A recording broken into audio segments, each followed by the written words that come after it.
You are on, madam. Thank you very much. Well, unless you tell me not to, Dr. Garcia, I'm going to go ahead and call the meeting to order and start going.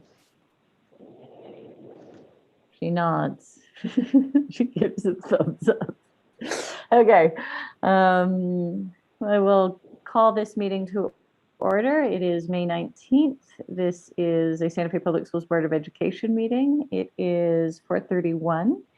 We'll be opening and then going into executive session, returning to our regular session on or about 5:30.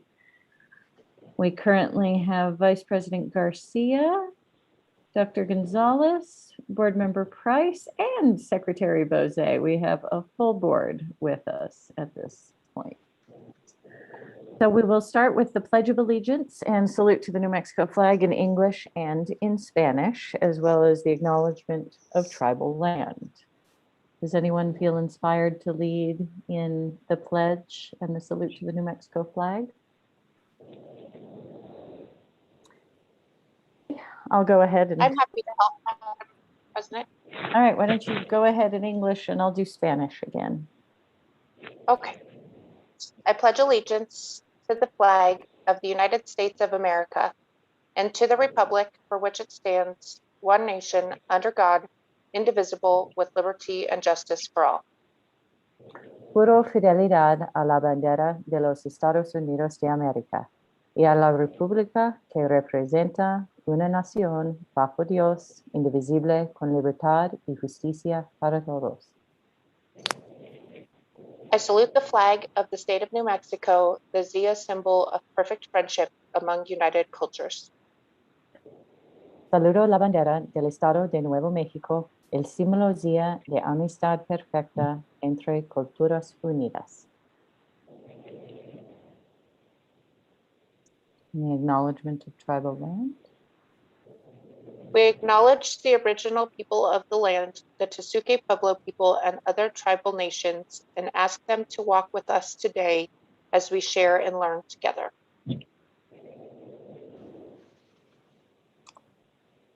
Thank you, Secretary Bose. Moving on to approval of the agenda. Dr. Garcia, do we need to change anything? I'd like to make a few suggestions, Madam President. Please. I would like to move action on Santana property or the Santana easement to like your new item A on action. And I'm suggesting that we move the presentation on the operating budget. I think that's the only presentation there. No, we changed that. Did we change it? I'm pretty sure on the Staff told me published I needed to agenda, say- I don't see it as a presentation. I think we took that off It's going to before. be included with the budget presentation. It is on there. It's 10C. And so I'd like to move that to above. Dr. Garcia, I'm not seeing it on the published agenda. Not either. So did you guys give me my staff gave me an old one? I guess. Alma, do I have the wrong agenda then? Yours might be with changes. I don't have, okay. All right, sorry about that disconnect. Move that up as a note.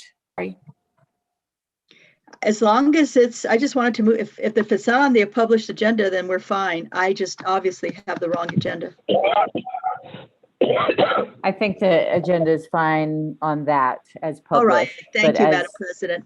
As you suggested, I think we can move the. We just felt like Mr. 11. Ortiz wouldn't need to have to be waiting all that time. Does 11E need to be up then? Yes, that's exactly right, I think. Yeah. That's Okay. the item. So we will move 11E up to, because we'll be coming out of executive session, to the first item under Roman numeral 4. which is the Santana purchase and sale agreement. Okay, Okay, I move approval of the agenda as amended. as amended. Thank you, I Dr. will second that. Thank you, Dr. Gonzalez. I think Vice President Garcia got in there first. We'll go ahead and do a roll call vote on approval of the agenda. Vice President Garcia, Madam President, I just appreciate you actually, the Spanish that you actually did was very excellent, and that's very good. Appreciate that. Very good job. you can do it someday too, you know. No. So, yes, approval for the agenda. Okay, thank you. Secretary Bose, Yes. Dr. Gonzalez, Yes. Board Member Price, Yes. and the president votes yes. We have approved the agenda as amended. And now to introduction of interpreter, Dr. Garcia. Thank you, Madam President, members of the board. Para servicio de traducción, señor Herman Martínez está disponible. Por favor, marque 701-802-5152, número de acceso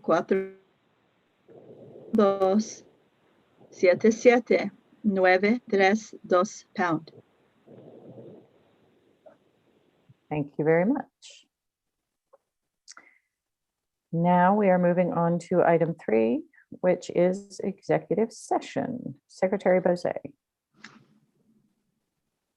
Madam President, I would like to make a motion that we move the Board of Education into executive session where we will discuss collective bargaining and MSA 1978 and discussion of the purchase, acquisition, or disposal of real property as it relates to the purchase and sale agreement for the Santana property. I'll second that, Madam Chair, Madam President. Thank you, Vice President Garcia. Any further discussion? We'll go ahead and do a roll call vote. Going into executive session. Vice President Garcia, Yes, Madam President. Thank you. Secretary Bose, Yes. Dr. Gonzalez, Yes.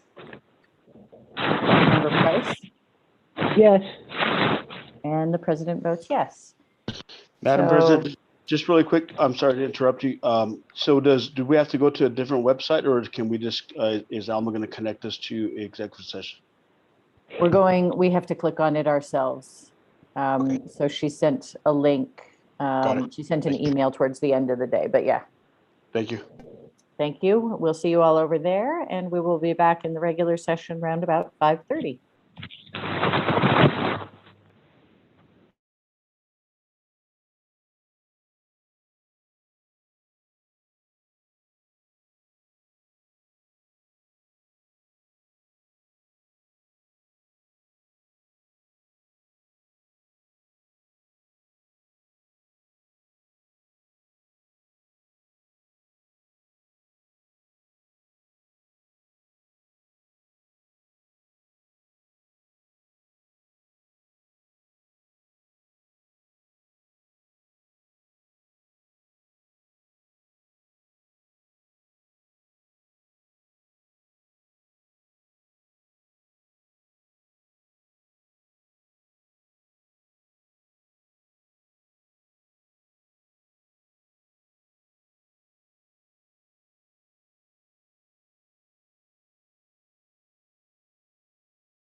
I'll give it just one more minute.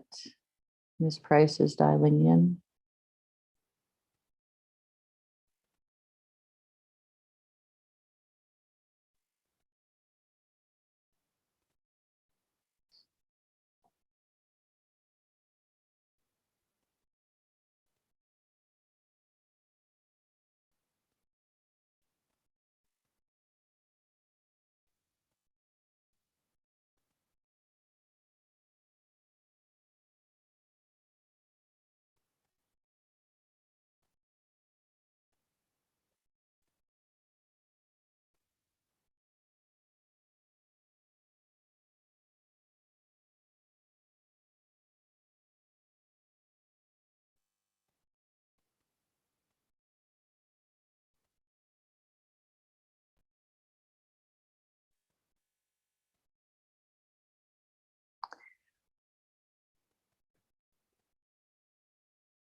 Well, we do have a quorum at this stage, so why don't we go ahead and come back from executive session if you're ready, Secretary Bozay.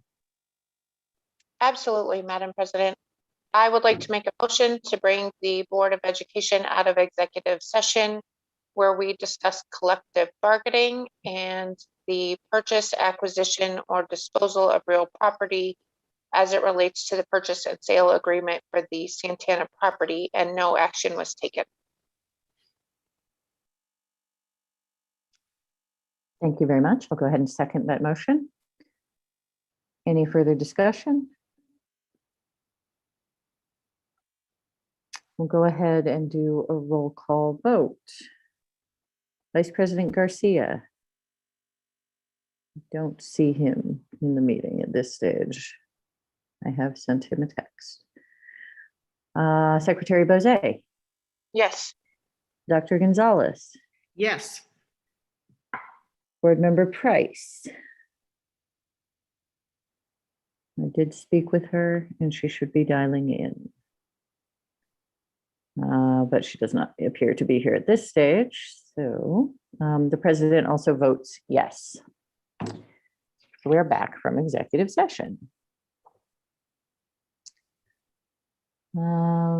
Moving swiftly along, we have moved one action item up under Roman numeral 4, and that is the approval of purchase and sale agreement for the Santana property. We did discuss this in executive session. Is there any further discussion or questions from the board on the action item?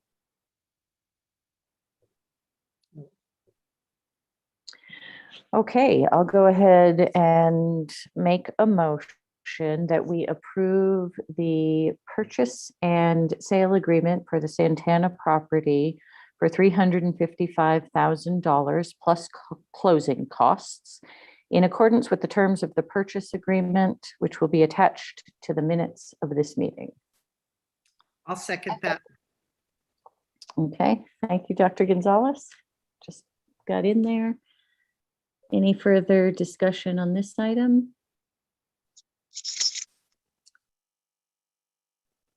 Okay, we'll go ahead and do a roll call vote.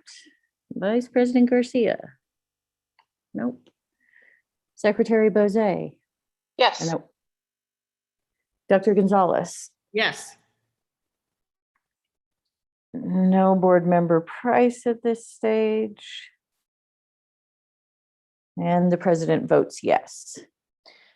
So we have approved that purchase and sale agreement. Thank you very much for your support on that, Mr. Ortiz. Okay, moving on to our Roman numeral 4 action items.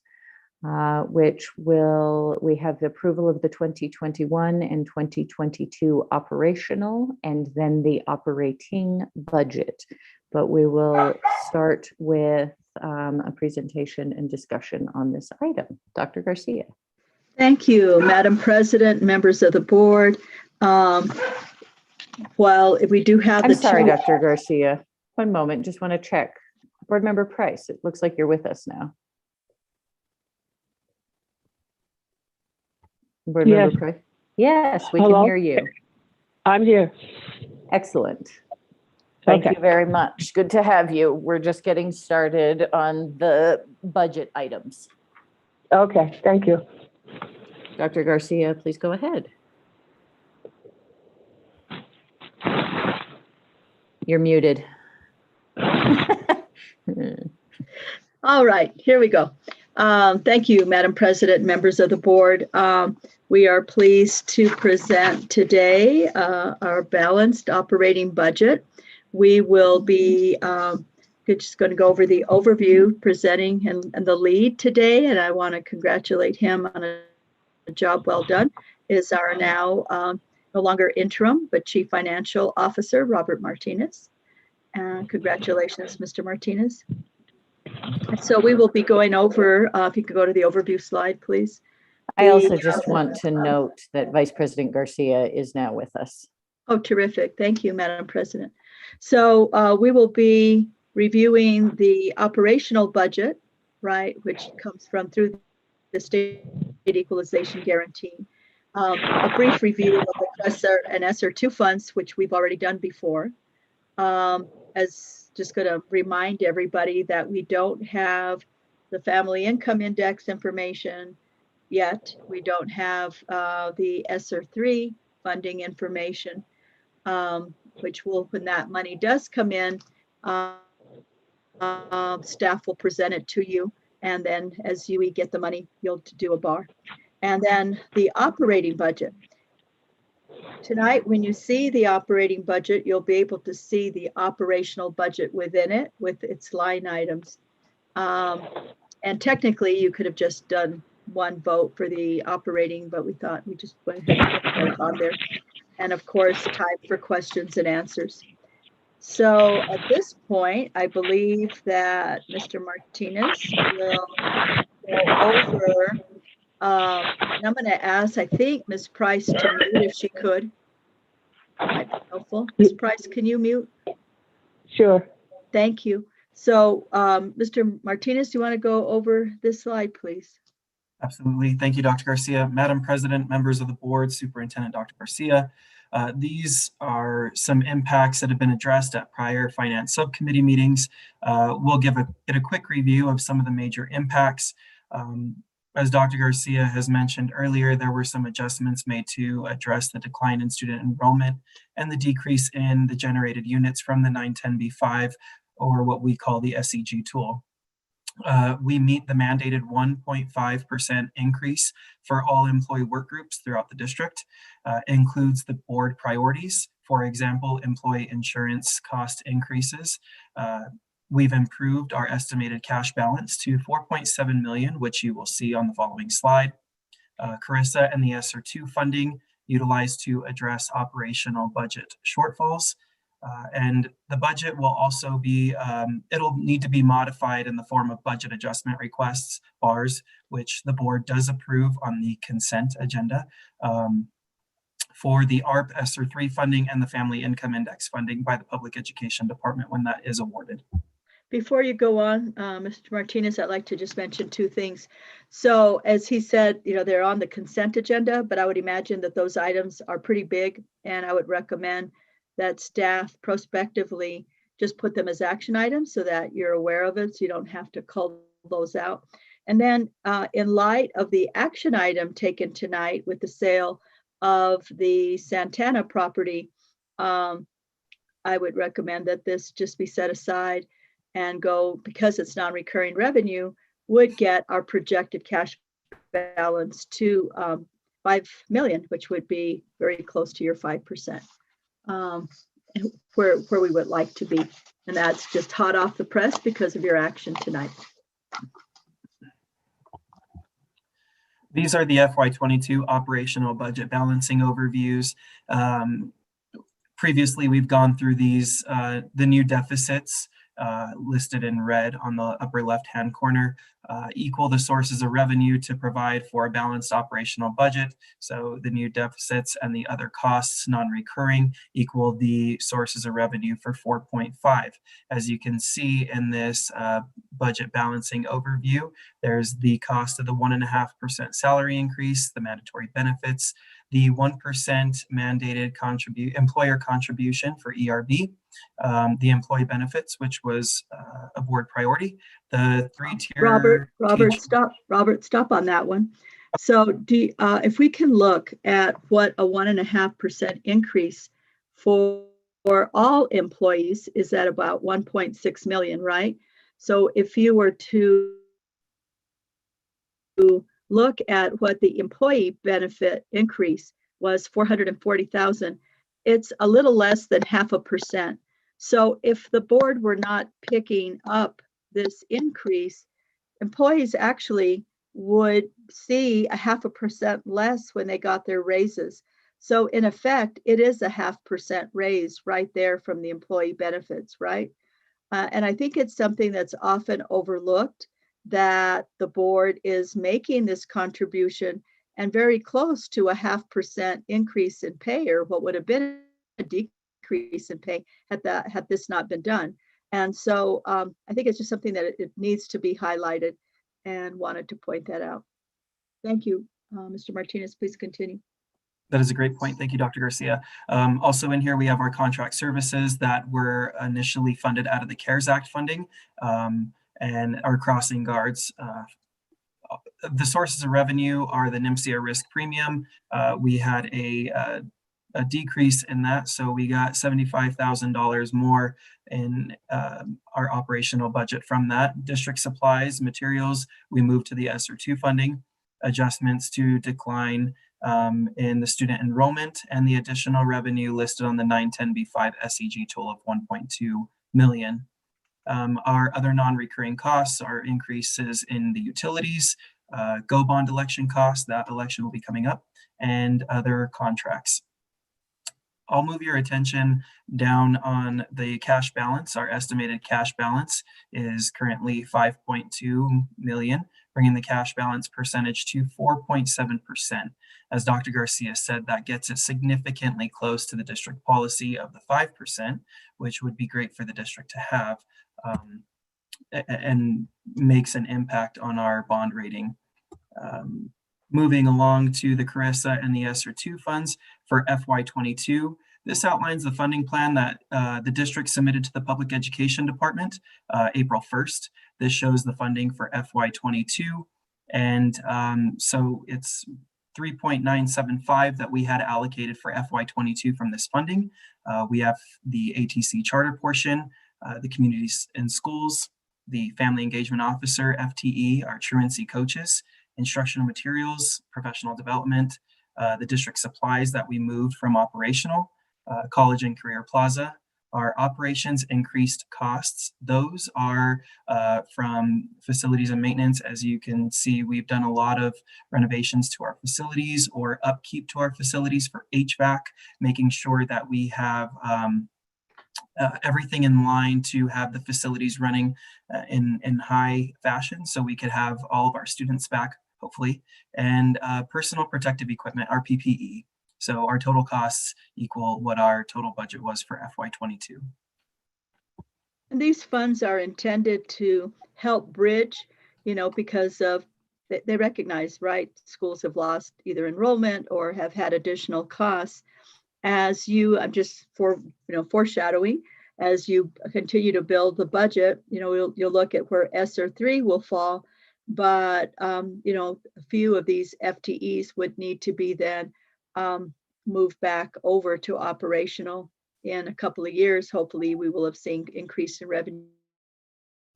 Correct. These others are one-time expenses that then would just be decreased from the operational budget if you didn't see any revenue, which it's looking more, we're more optimistic in future years that this will improve and that this bridge got us there.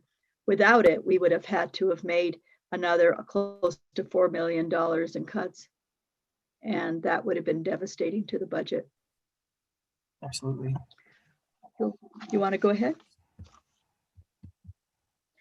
So I just want to remind everybody that the big budget that because I know for some of you this is the first time, right? The operating budget will have all of these components. The operational budget that we've just focused on now is from the state equalization guarantee, and also includes other local revenues like leases and rentals, E-rate. The special revenue is transportation, nutrition, federal, state, and local grants. So that's where you'll see your ESSER funds, Title I, Title IV, Title III, Title VII. Capital outlay is bond, mill levy, special legislative appropriations, which you often hear about as PORC, and the ETN. And then, of course, debt service, categorical funds used to pay principal and interest of the general obligation bond, and the EdTech note. And that's what you will be approving tonight, hopefully. All right, Robert, if you want to send it on. Thank you, Dr. Garcia. So moving on to the special revenue portion of the operating budget, as Dr. Garcia mentioned, that covers everything from our transportation to our student nutrition to all of our federal grants, and they are outlined here. I will direct your attention to the FY22 column where it says pending. We haven't received and a lot of our allocations or a lot of our carryover for those grants, and that's why it currently says pending. That is normal. Some of these federal grants or special revenue sources come in throughout the fiscal year and make significant impacts to the operating budget, which the Board of Education will approve those through a BAR or a budget adjustment request as usual. So moving on, these are just special revenue funds continued. You can see our CARES Act is in here for the HEPA filter, our Carissa ESSER2. We're not, where are you? What line item are you talking about right now so that the board can tell where you're at? 24306. Just right, highlighting some of the most important ones that we've I just want to make sure that they saw where you were at. So this is what the actual budget looks like with the line items and the dollar amounts, okay? That will go to the PED. It gets submitted in this form. Yes. Go ahead, Robert. And then on the far right column, we have our FTE outlined for what portion of FTE we have coming out of each one of these funds. So on the very bottom, our total is 18.7 million for FY22. That will change, as I mentioned. It'll change throughout the fiscal year, but the FTE right now currently is outlined at 218 FTE coming from those sources of revenue. So this is all special revenue. Go ahead. Moving on to slide 8, capital outlay. This is where we have our bond building, our special capital outlay state. Those ones are our legislative appropriations. HB 33, our SB 9 state match, our SB 9 local, and our ETN. I'm going to highlight real quick the special capital outlay state, Fund 31400. That fund the amount of funding has decreased because we finished projects much sooner than anticipated. Usually the reversion dates are for about 4 years, and kudos to the Santa Fe Public School District. Facilities and maintenance team have really kicked those projects out and rolled them out and gotten them done and reimbursed by the Public Education Department in a year or less. So the only funding that we really have in there are new legislative appropriations that were awarded to the district for FY22. Everything else stayed consistently near the same with our bond building of 30 million, our HB 33 at 10.2 million, and ETN was also 18.5, giving the FY22 capital outlay budget 71.8 million. There could be some adjustments. Go ahead, Robert. I just want to say something before you go to the next slide. Okay, there could be some adjustments, but as I've mentioned before, these will be in the form of a budget adjustment request. Also, he's very modest, but if you recall, when we've met with the legislators in years past, it was an issue about either having to revert on projects or not finishing projects. And Mr. Martinez really led this effort to clean this up and get us to this point. So he's being very modest.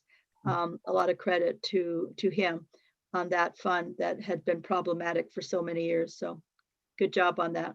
Thank you so much. I appreciate that. Moving along to our debt service. This is one where adjustments could occur as we just did an ETN bond sale. Our 955F is where we report our debt service to the Public Education Department. That is due late June. It'll calculate our debt with our principal and our interest, and bars will occur to make the necessary adjustments, but this is a close amount to what it would be forecasted at off of what our 955 is currently, adding just a few more of our updated schedules.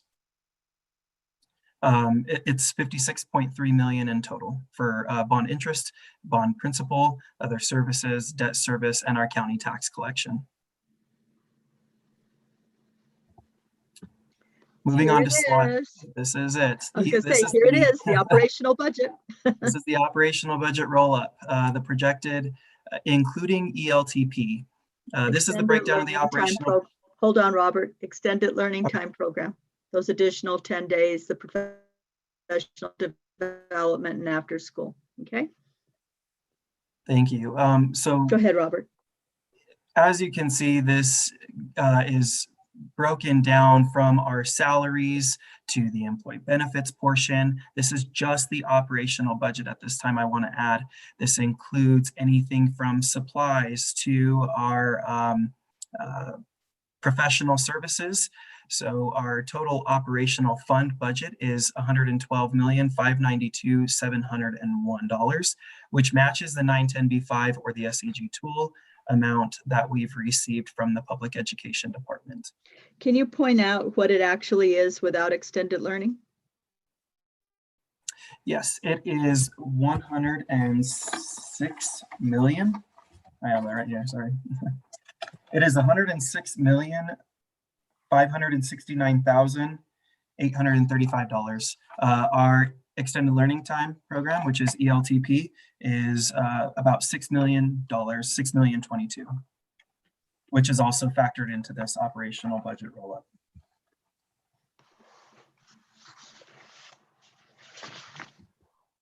So that was the operational portion. And moving on to the next slide is the operating budget. This is everything from the operational budget, from capital outlay to debt service and special revenue, which includes the transportation, student nutrition. This brings the operating budget to the $259,449,744 for fiscal year 22. As I've mentioned prior, this is just a projected amount. Close projection, but it will change just because we do get initial budget bars from the Public Education Department with awards and allocations for special funds or for special appropriations.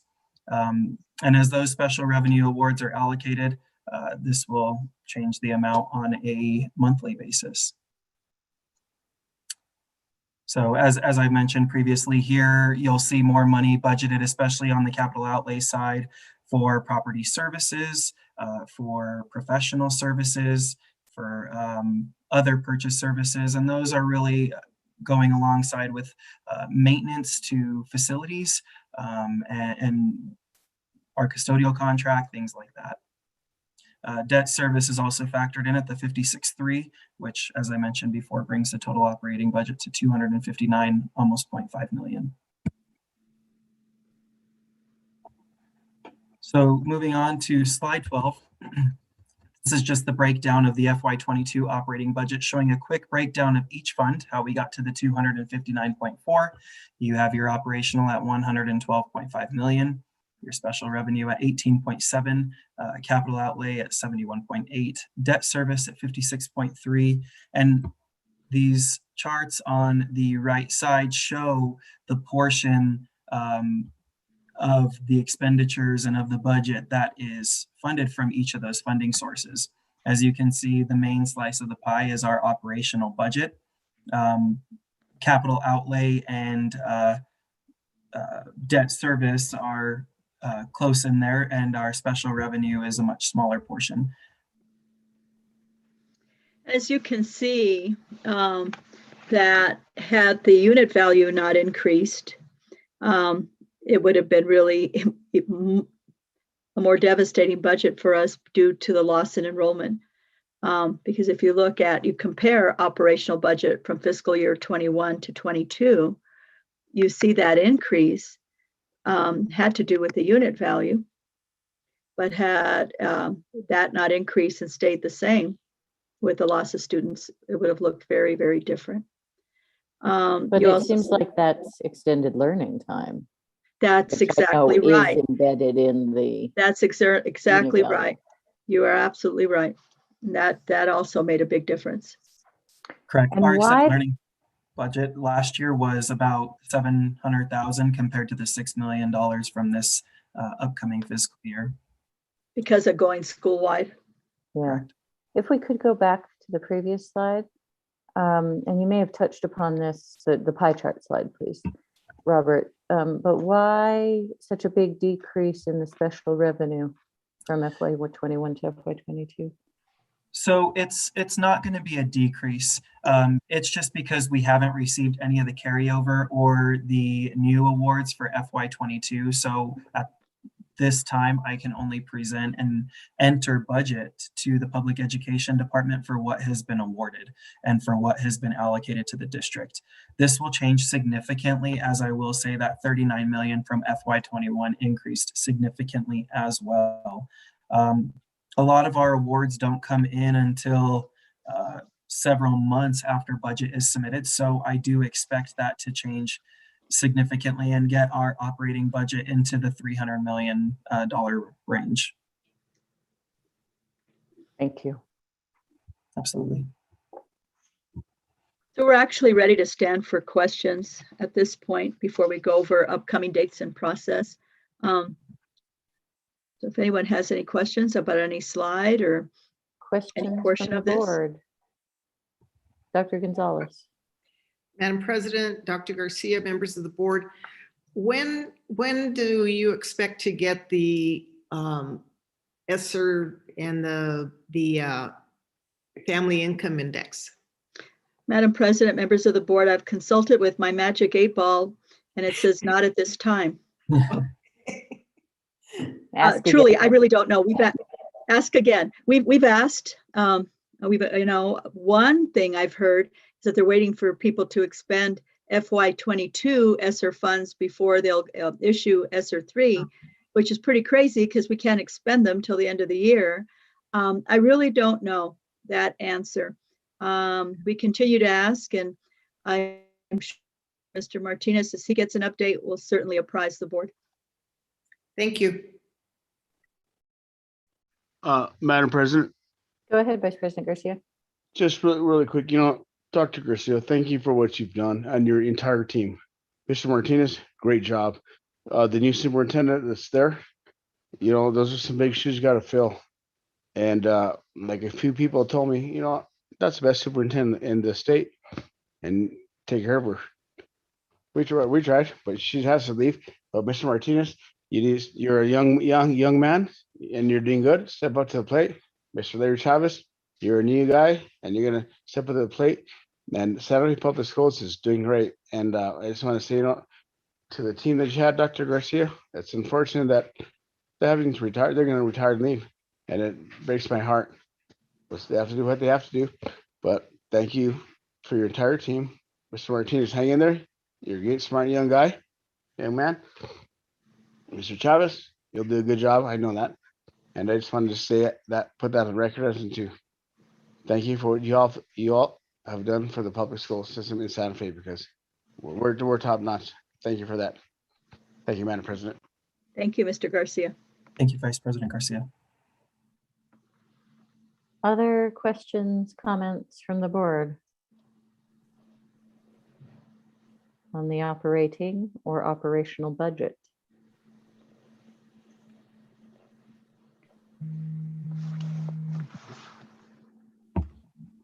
Okay, well, let's look at what happens as we move ahead. Okay, so upcoming dates on the process are we have to submit the budget to the Public Education Department June 1st at 8 a.m., very specific.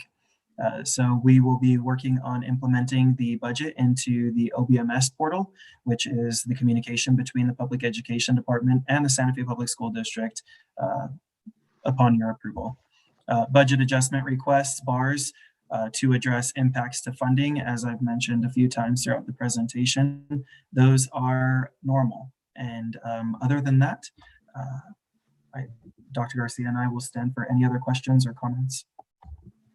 I also want to point out that Mr. Chavez also worked with us and sat in on everything, followed the process. He knows where the numbers are, knows how we arrived at them, and as did some other members of the team.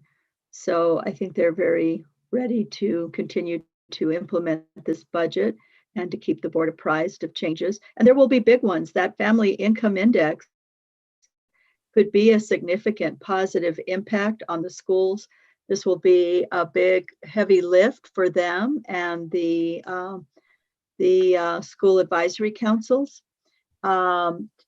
Tomorrow, I know that we will be getting more input on federal funding and how we can go about doing that with looking at it with the Equity Diversity Council. And we'll just keep moving. So, we always have to remember that it is just a plan and should be adjusted to meet different conditions. And that's the whole function of the bars. So this is just, I think, an initial place, because if the unit value goes up, if the unit value goes down, it will impact our budget. Also, if we see an increase of at least 1% of our students, and we are making efforts to try to increase that. And you'll hear about that more tonight. And Dr. Garcia, as a reminder, we're not estimating for students that we would have to report on in October, but we Correct. will do it more according to actual enrollment update in February. When is that one? We would, well, if we have 1% or more growth by the 40th day, we will see that funding in February. Okay. If we had projected more, then we would see a decrease in October. So the way we're looking at it, we would see an increase in February, that if we had to expend more money, we would be reimbursed. And again, that's all dependent on whether the unit value goes up or down, because if kids come back across the state, my guess is the unit value will go down unless the PED held back a certain amount of money. And they never tell us how much they hold back.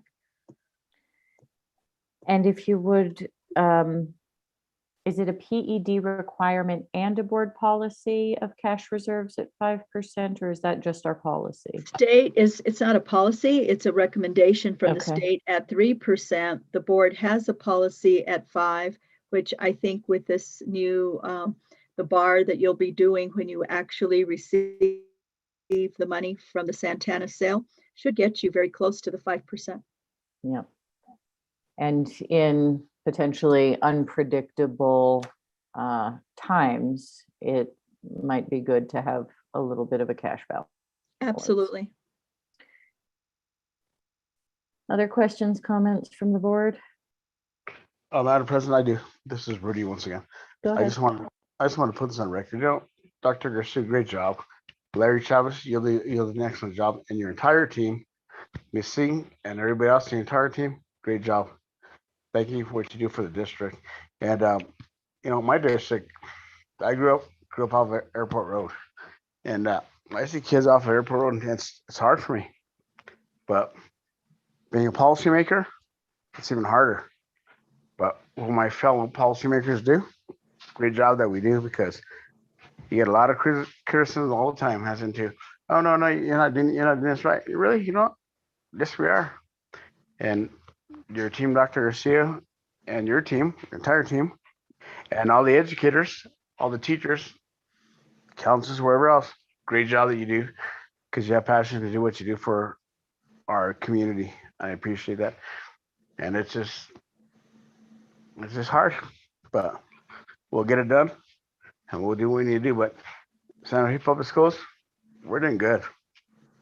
Even though we get sometimes people talk about stuff, bad rep, but no. We're not getting a bad rep. We're doing good. I'll tell you that.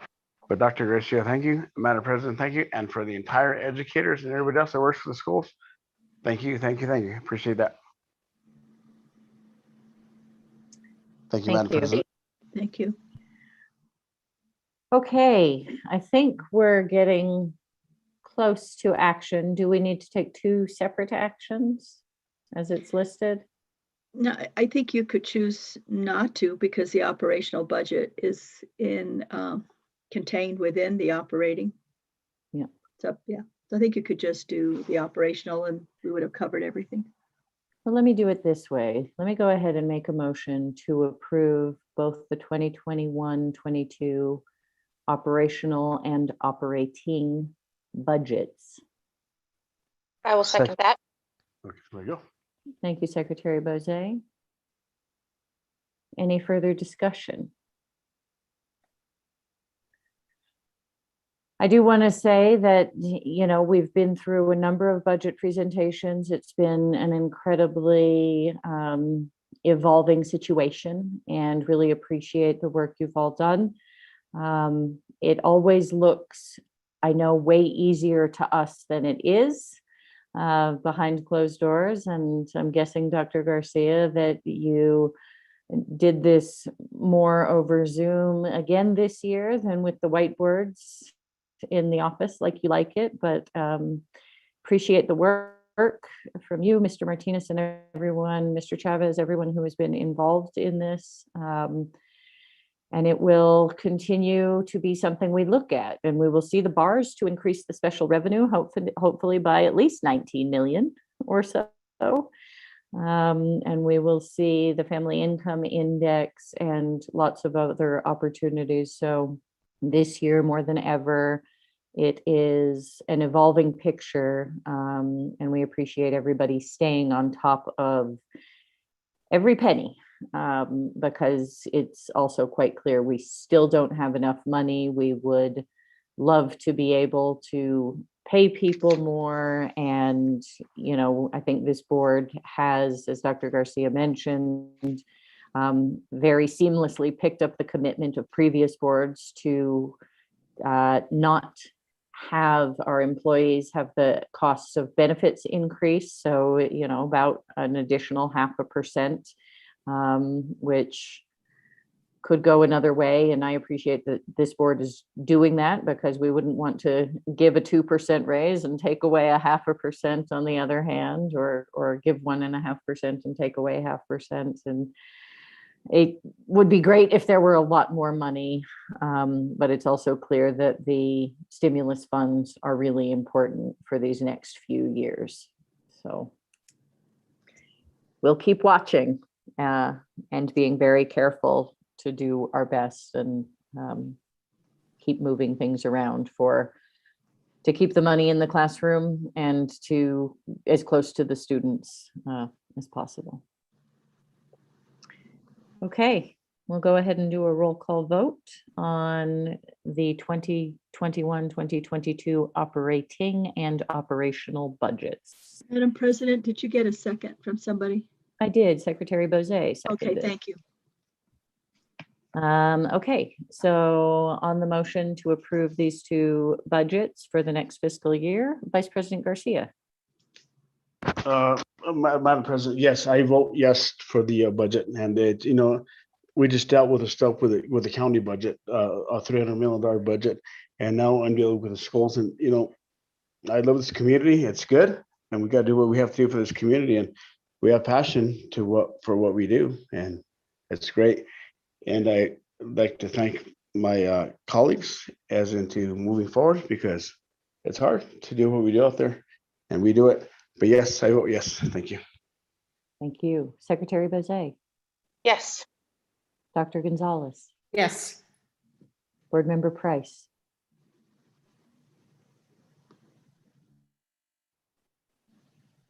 And if you're voting, I think you'll have to unmute. I'll vote for her. She says yes. Yes. There she is. And the president also votes yes. Thank you very much to the team.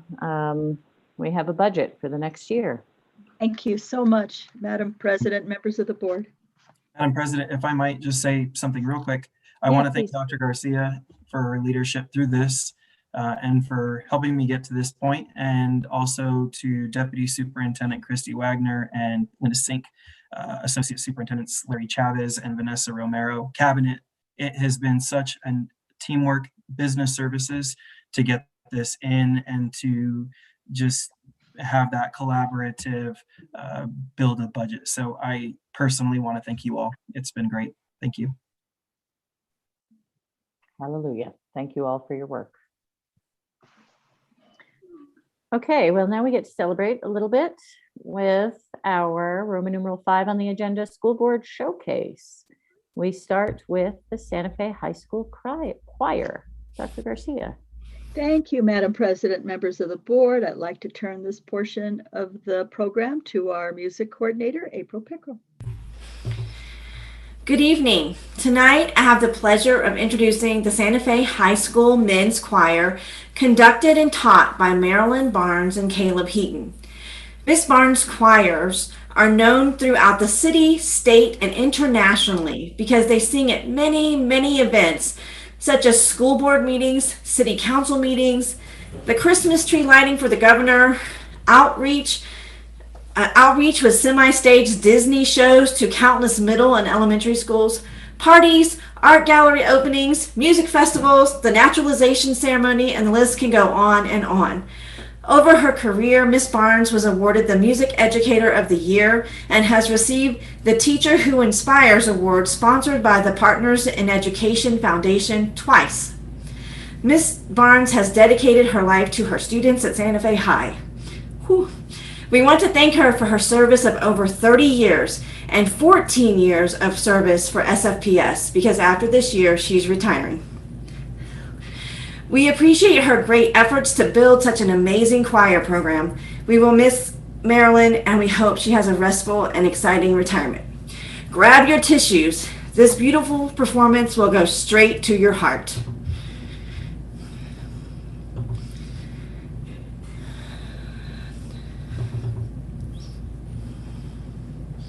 I don't think it. Shoot. Share my screen. There, sorry. Shoot. Hold on. There we go.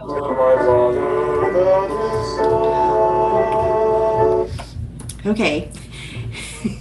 It's worked perfect every time. So hold on just a second.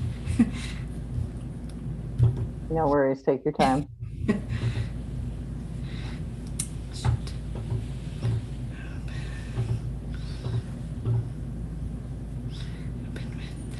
QuickTime Player, there we go.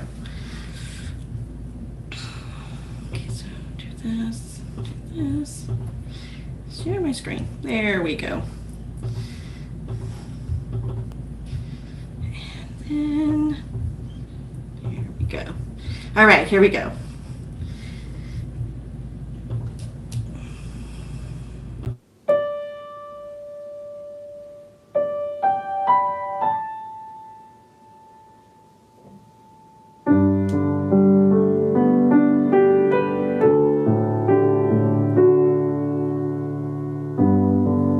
Tell my father that his son didn't run.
Thank you so much. That's a beautiful song. It brings tears to my eyes every time. Thank you very much, Ms. Pickerel. That was lovely. And as ever, your technology works quite well. That was the only slightest hiccup you've ever had. And I don't think Ms. Barnes is here, but we certainly do want to recognize her incredible contributions to the music program, the Santa Fe Public Schools, and all of the students whose lives she has impacted incredibly profoundly over these years and through her work. Madam President, may I add to that, please? Please. Please give our regards to Ms. Barnes. I mean, she certainly has done legacy work, and we just admire her so much and thank her so much for her service. Unbelievable.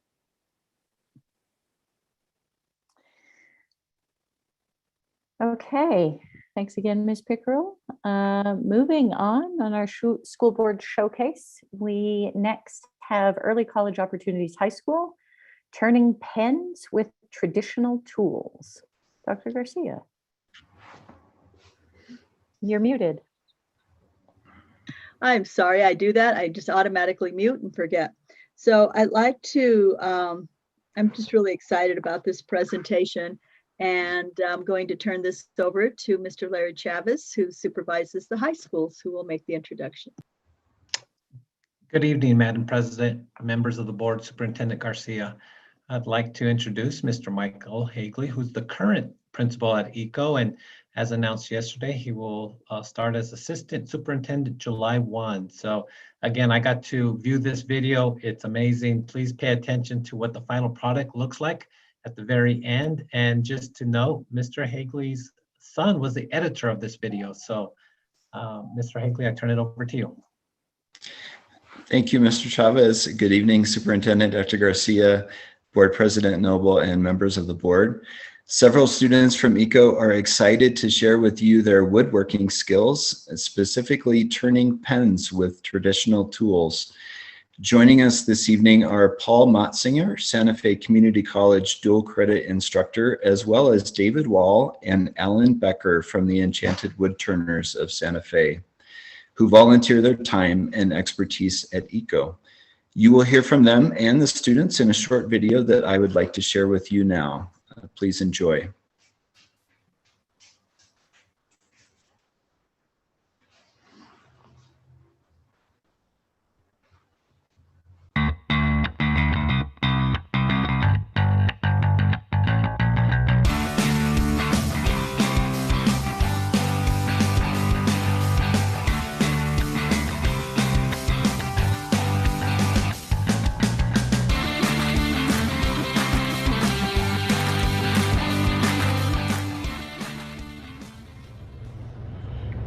Okay, I'm Dave Wall, one of the Enchanted Woodturner volunteers here at Echo Woodshop. And I'm Don Wilson, also one of the volunteers. Interesting point, I actually learned to turn right here in this building 5 years ago. And these other guys from the wood turning club got me started. And now he's a teacher. So what we do is teach these kids how to handle tools safely, how to be creative, and most important of all, give them confidence in being able to do things with their hands, which gives them confidence to do things with their head, basically, and makes them improve their schoolwork, makes them want to come to school, makes them interested in school, because school can be fun. And they learn that in the wood shop, creating things is fun while they're learning things. What else do they do, Don? Well, one of the fun things is all the kids who say they hate math, and they come in here and we force them to do math in order to turn something, because they have to measure and position, and everything involves a little bit of math. And typically at the end of the year, you ask them about all the math they did, and they said, you know, it wasn't hard math in here. That's right. But, last year, one of the students made a cane for his grandfather, and he didn't know how to do the math to figure out how to taper it down.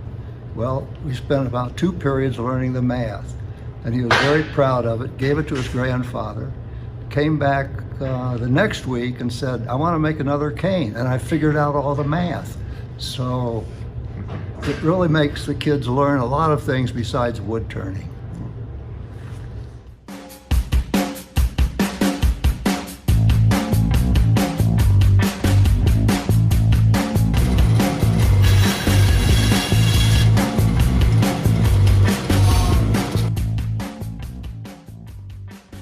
Hello, today I'm here at Eco High School and I am in my construction class and we are working with our wood turners today. They're showing us how to make a different variety of things with our wood like pans, bowls, and baseball bats. We also have a construction teacher and his name is Paul.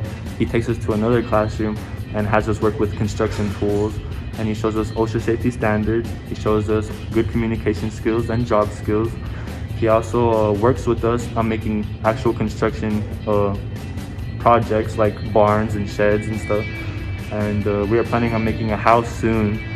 I also like coming to Eco High School because it is a great school.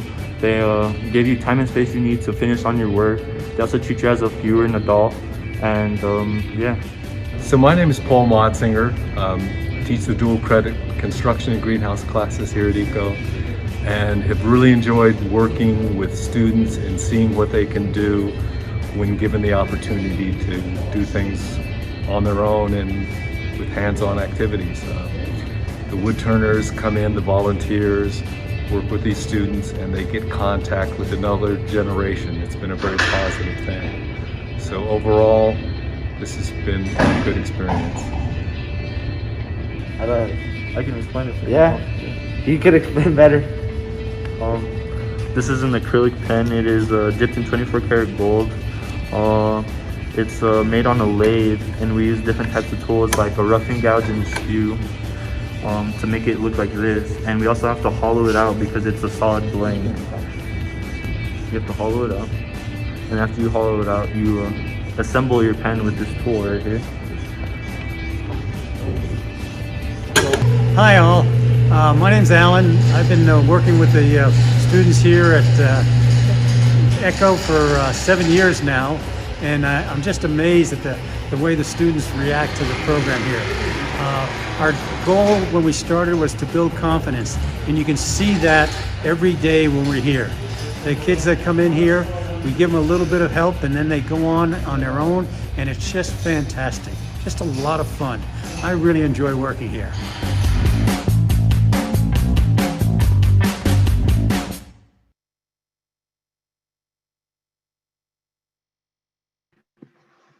It's been wonderful to see this program grow. That was fabulous. And the music is great in the video. And is the program growing? What is our just expansion plans at ECO? And, you know, do we have space for folks that want to get in? Mr. Hagley, do you want to tell us what your numbers are projected to look like next year and what they currently are? Yes, Mr. Chavez, we currently have just shy of 100 students at ECO, and we have currently 65 students who have requested a transfer to ECO for next year. Several of those students are coming from outside of Santa Fe Public Schools, and so we're excited to welcome them into the district. So we anticipate having about 150 students for next school year. And we because of the space and where we're at, we have not like hugely tried to recruit, but as the GEO bond, hopefully we'll get passed and we finish this year's, allocation and improve this, better space where we can accommodate more students. We hope, we can grow it. I think it was projected up to 400, correct? And we don't want it to get much bigger than that. Then you lose really the integrity of the intent of a small learning community. But that is the hope. And there's so much more that they do, from welding to auto shop. Auto mechanics, as well as auto body, sustainability. It just runs the gamut. It is really, really exciting to see. I think when I was talking about growing the program, I was talking about just how the curriculum and ECO is actually leading and piloting standards-based grading that you will hear more about is in next year. But that's quite sophisticated way of grading and really tying the instruction and the grading to the standards. So way to go to ECO for leading the way in this new way of grading students in a way that is much more meaningful. So very proud of where this school has grown in terms of its curriculum and just all the facets of the educational program. Not to mention, I'm just going to do one more brag on you guys, and that is the partnership with Innovate Educate and the micro-credentialing. That, you know, we really talk about preparing students for college or career. That couldn't be truer than it is for ECO. So way to go. So proud of you. And I want to invite, because of course we do run hugely on volunteers, and seeing that Mr. Wall and Mr. Becker are here, I don't know if either of you want to make some quick comments. We appreciated hearing from you in the video, and thank you for joining us to celebrate this work at ECO. Does either of you want to say anything? I love the comment about math. Getting students to do math. That was wonderful. And Madam President, Marilyn Barnes is actually here now. I see saw her. that. I saw that and was going to move to that. Hello, Ms. Barnes. All right. Well, thank you to the ECO team. That was really very exciting, and please keep up the great work. Will And do. Ms. Thank you, President. Yes. And Ms. Barnes, it's great to see you. I don't think you were here when we were making effusive noises about you, but we'll go ahead and do it again. We know how profoundly you have impacted many, many lives in Santa Fe and really touched our students artistically and helped them to grow and embrace themselves and what they can do. What you have done for our music program is incredible, and your service is really has been above and beyond. And just want to say from, I think, all of us, and we may have a few more comments, but for me personally, certainly, thank you so much for everything you've given to this district, and congratulations on your retirement. We're sad to see you go, but we really do appreciate and recognize and celebrate all that you've done. And I wanted to add to that, if I could, Madam President and members of the board. I know we're cool, going back to the beatnik era. But anyway, I just wanted to say to Ms. Barnes, you know, your work is legacy work. You've touched so many lives, but you're a big part of why Santa Fe Public Schools is a flagship district. And just your willingness to give so much of yourself above and beyond the call of duty. You are just a rock star, and thank you for all that you've done. You are going to be sorely missed. And always remember, return to work. You can rest for a year. Yes. Do you want to say a few words? First, I just want to apologize. I'm so embarrassed. I thought this was on May 30th that the boys were going to sing for you, and you were going to honor retirees. I'm not really retiring. I'm just reinventing myself. I'm going to be working with kids past high school now. And, but I've told April, I'm not moving to Paris when she needs me. I'm just a phone call away. And I just want to thank all of you so much for making, you don't do a choir program if you don't have the backing of your administration. And you have been absolutely wonderful. Top of the line, Dr. Garcia, thank you. You just can't do it unless the district is behind you. And Larry, I know you're going to continue that, and yay. I hope that it's just going to keep going, because that's what we want. Thank you, guys. Thank you. And thanks for clearly then jumping on and speaking to us after we heard the wonderful young men sing. Okay, moving swiftly along, we are now at Roman numeral 6 on our agenda and our union update. I didn't think I'd seen Ms. Mayer in here. Is anyone here to do a union update? I think this is their meeting day. Or no, it's Thursdays. I don't know. Yeah, okay. All right. Next, we have Roman numeral 7, public forum. Dr. Garcia. Thank you, Madam President, members of the board. Cody Donofsky. Madam President, may I speak, please? Go ahead, Rudy. Thank you. In regards to ECO, good school. I went to Voltec. It's called Voltec back in the days, and Mr. and I, the body shop guy, great guy, and that's where they learn how to do body shop work. My best friend actually owns Custom Craft. When you come into Santa Fe, they're on the right side. He does an excellent job of body shop. The Custom Craft does the best #1 body shop in the state. And his father-in-law was Mr. Mir. Mr. Mir used to actually work in used to teach at Voltec, and he was actually a machinist. And he hired a lot of people that worked in the laboratory. And Mr. Mir did an excellent job. And so Voltec back in the days was very good. I had people like Dan Chavez, he's a plumber. Nicola Daniaga, he's a good contractor. There's a lot of people in this world that went to Voltec and actually learned a trade. And sometimes kids these days don't want to go to college. I get it. They want to learn a trade because we need a trade. But the volunteer, ma'am, thank you for what you do, Mrs. Bonds, and thank you for what you do. And that's a good technical skill, and it's good, and it's needed in the community. I went there, so thank you for that. Appreciate that, Madam President. Thank you.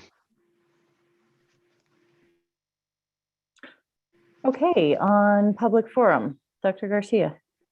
Thank you, Madam President. Members of the board, Cody Donofsky, do we have anyone for public forum tonight? Board President, members of the board, Superintendent Dr. Garcia, there are 0 people signed up for public forum tonight. Okay. Thank you, Mr. Donofsky. Moving along, we are now at board announcements and follow-up. Are there any board announcements? Madam President. Yeah, go ahead, Secretary Bose. Members of the board, Dr. Garcia, I would just like to give a quick reminder that it's a good time to check in with our committee appointees because June 30th is the end of their term. And so it's good to check in and see if they're interested, willing to continue their seats and or start thinking about replacements for the next coming term starting July 1st. And along those lines, please make sure that appointees are willing to participate and show up for the meetings because that was brought up at our CRC meeting last week. Thank you. That's all. Thank you very much. Anything else for board announcements and updates? Okay. We are now at Roman numeral 9, superintendent announcements and follow-up. Dr. Garcia. Thank you, Madam President, members of the board. It gives me great joy to introduce, and I don't know if he's here tonight, but to honor Ferris Wald, Santa Fe High School senior named U.S. Presidential Scholar, 1 of 2 in the state of New Mexico, right here from our school district. Ferris Wald is a Santa Fe senior. And Ferris, are you here tonight? Okay. Was named a U.S. Presidential Scholar by the U.S. Secretary of Education, Dr. Miguel Cardona. Mr. Wald is a shining star, having received honors over his time in the district, ranging from being Broadcom Masters finalist and recipient of the Samuel E. Foundation Award for Innovation in 2017 to be named the National Oceanic and Atmospheric Administration Virtual Science Fair winner in 2019. The U.S. Presidential Scholar Honor is one of the highest for high school students The 57th class of the U.S. Presidential Scholars recognizes only 161 seniors for their accomplishments in academics, arts, career and technical lead. Will be recognized for their outstanding achievement this summer.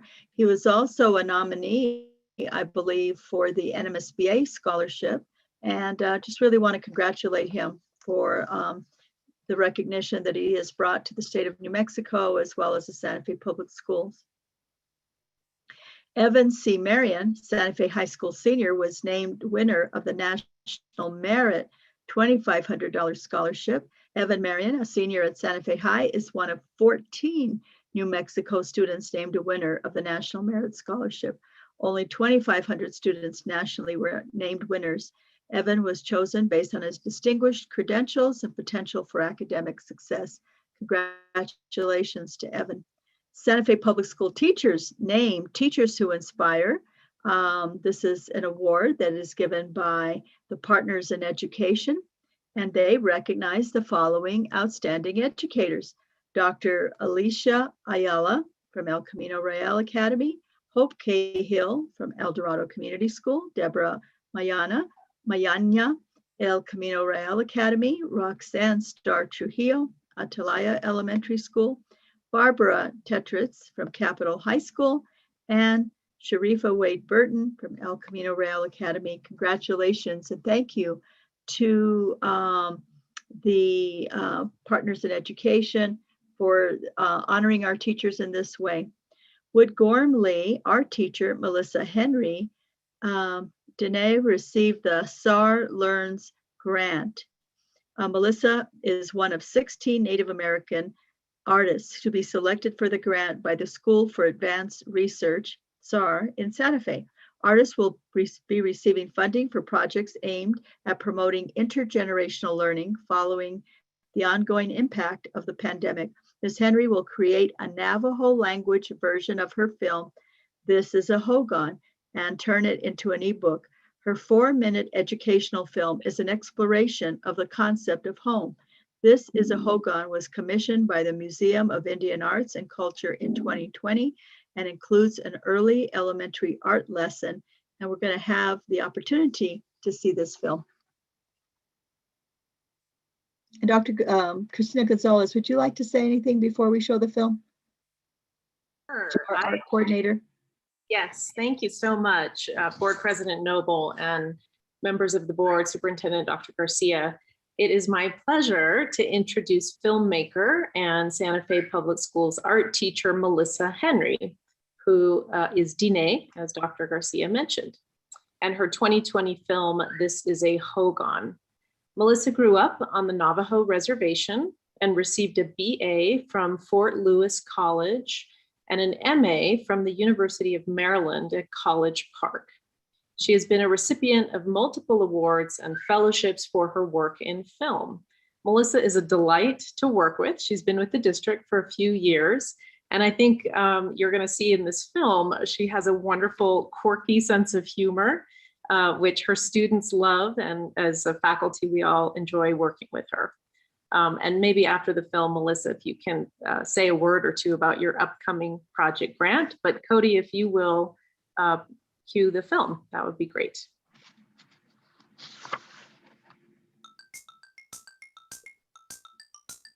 These are people without a Hogan. This is Red Ant's Hogan.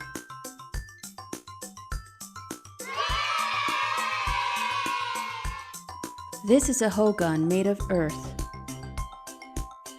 This is Eagle's Hogan. This is a Hogan shaped like the sun. This is Beaver's Hogan. This is a Hogan with no roof.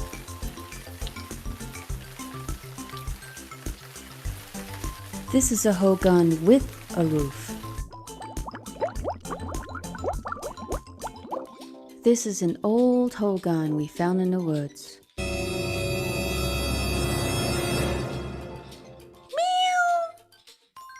This is a summer Hogan. It's also a sheep camp. This is a Hogan in the winter. This is a hogan with no electricity. This is a hogan with electricity. This is a hogan with solar electricity. This is an outhouse.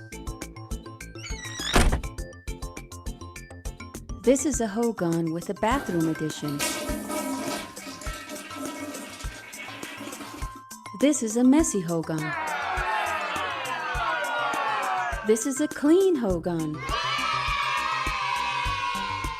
This is a hogan during a ceremony.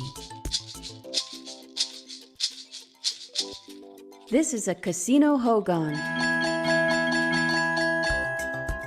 This is a hogan in New York City. This is a hogan that burned down because of a bad chimney. This is a hogan at the end of a rainbow. This is a hogan by a volcano.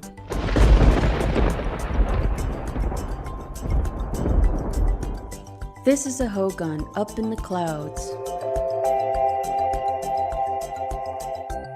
This is a hogan in outer space.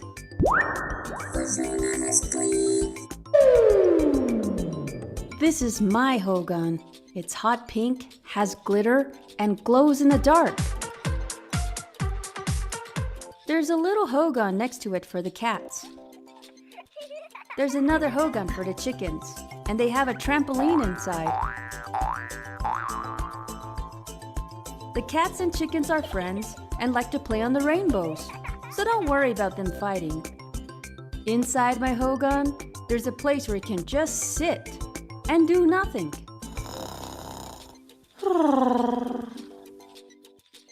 That's a burrito. My hogan is open to everybody, like dinosaurs, birds, singing beetles, creatures, worms, meow, flowers, butterflies, and more. I love my hogan. It's a fun place to live and work.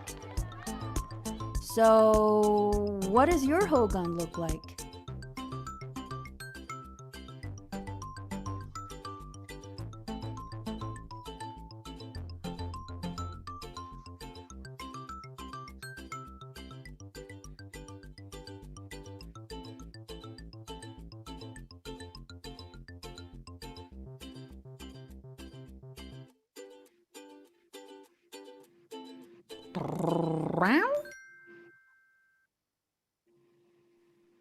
So I just want to add, Amazing. it's a delightful film, and Melissa also wrote a lesson plan that teachers are using, elementary K2 art teachers are using in their classrooms. Melissa, do you want to add anything? Tell us about your upcoming grant. Yeah, thank you for coming and attending and viewing the film. Really appreciate taking time out of your day to do that. The grant is an exciting grant because we are going to be adding a Navajo voiceover to the entire film. And we're doing that because we want to reach out to like Navajo language and culture classes and Navajo language and culture classes that are on the reservation and off the reservation. So we thought that would be the best way to make the film reach out further, and also to have the ebook printed as well in the Navajo language. I think it's going to be a really fun project, and I am looking forward to having it completed and sharing it with everybody. Of course, everything that we do, my husband and I, we offer free to the public, just so everybody has access to it. And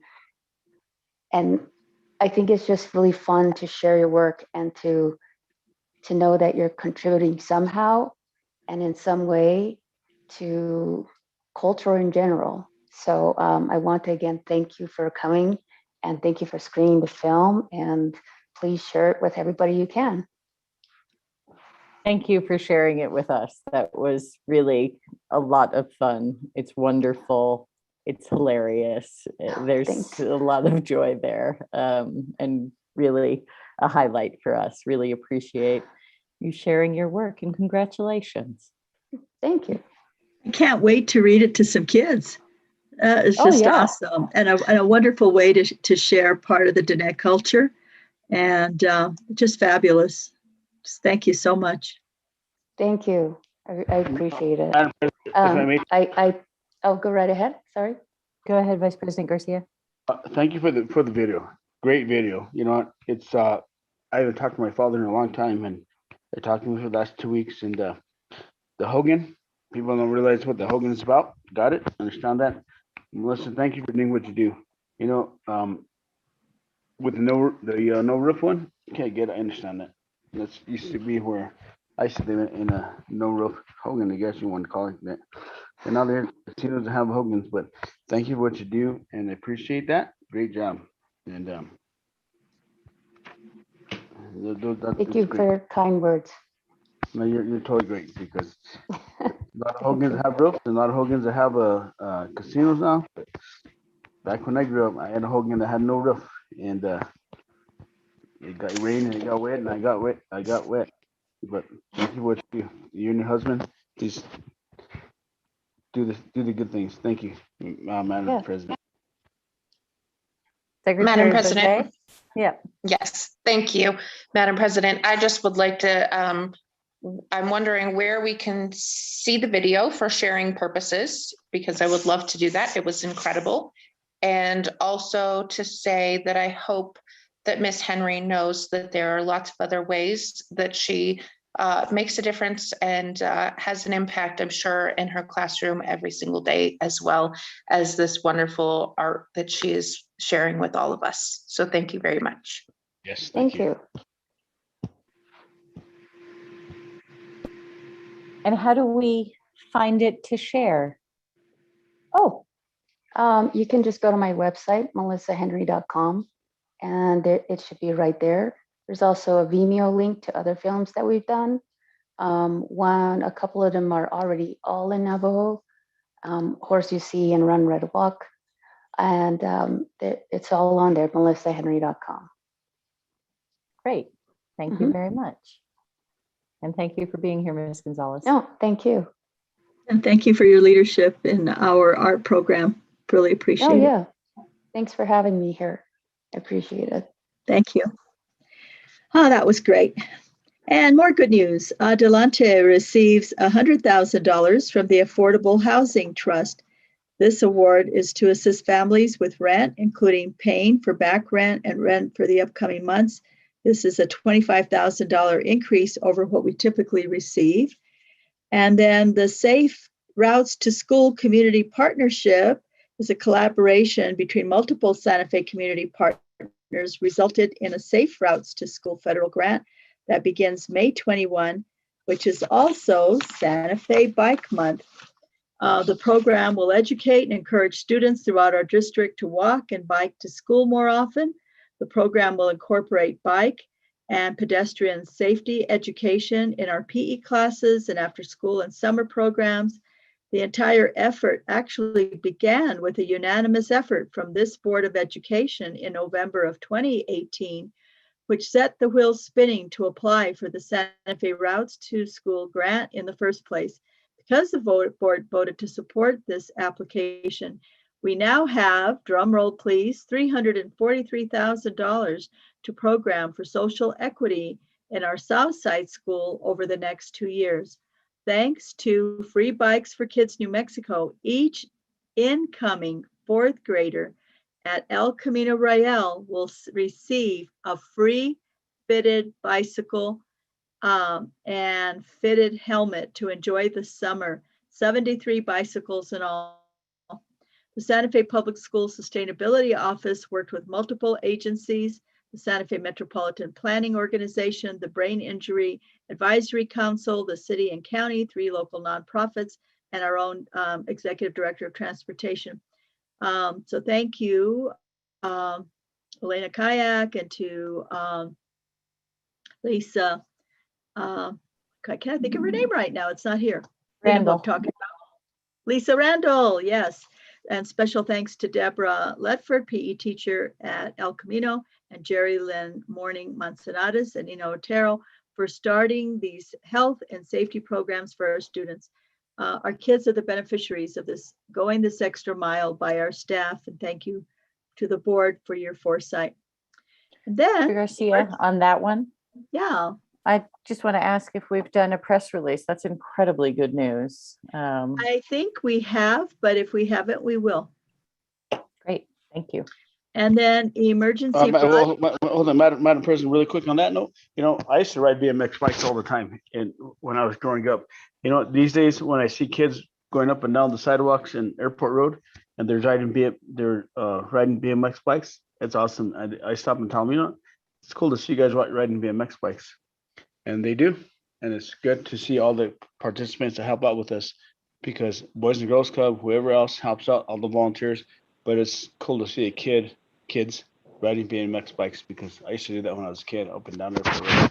But just want to thank you for what you guys do. I have a quick question. Are locks included with the bikes? I don't know the answer to that, but we can get that to you, Board Member Price. Thank you. You're welcome. And then the emergency broadband funding to provide monthly internet benefit to students. The Federal Communications Commission announced last week that it will make available $3.2 billion to help students, teachers, and their families connect to high-speed internet. This fund can provide up to $75 per month to families and can impact over 74% of Santa Fe Public School families. The district has put a communication plan into place to help families understand the process for qualification and application. And then I'd like to name the Lanel Foundation 2021 Scholarship and Award recipients. The Lanel Foundation 2021 Scholars includes the following seniors: Sheila Morris Luna Memorial Scholarship, $20,000. That went to Geraldine de los Santos at Capitol High. The Silver Scholarship, $15,000, went to Bella Root from Santa Fe High. The John and Marty Brown Leadership Scholarship for $10,000 went to Marcos Cano at Santa Fe High School. Miles Tang Levy, Mandela International Magnet School, and Alejandra Terrazas from Santa Fe High School. Senator Pete Domenici Scholarship for $10,000 went to Tanya Ruiz Spada from Capitol High. The Susan Herrera Scholarship for $10,000 went to Ruben Martinez from Capitol High School. The Ancram Christus St. Vincent's Medical Pathways Scholarship Fund, $6,000 went to Jaslyn Archuleta from Capitol High, Kayla Bonilla from Capitol High, Leslie Chavaria, Capitol High School, Natalie Cruz and Carlos Garcia, also from Capitol High, Isabella Jurado Herrera, also from Capitol High, Francesca Legaspi, and Amanda Tafoya from Capitol High. Congratulations. The Bronze Scholarship went for $6,000 to Lourdes Armenta Casares from Capitol High, Nivedita Abala from Mandela International Magnet School, Alejandra Hernandez, Capitol High School, Jorge Lozano, Santa Fe High, Alejandra Mendoza, and Martin Miranda from Capitol High, Angelica Segovia and Kieran Smelser from Santa Fe High School. Congratulations. Northern New Mexico Tribal Business Scholarship, $6,000 to Shanice Hernandez from Capitol High. Institute of Electrical and Electronics Engineers, $1,000 scholarship to Louisiana Caravejo, Capitol High. Northern New Mexico American Society of Mechanical Engineers, $1,000 again to, it looks like that. Oh, it's a different organization, to Louisiana Caravejo from Capitol High.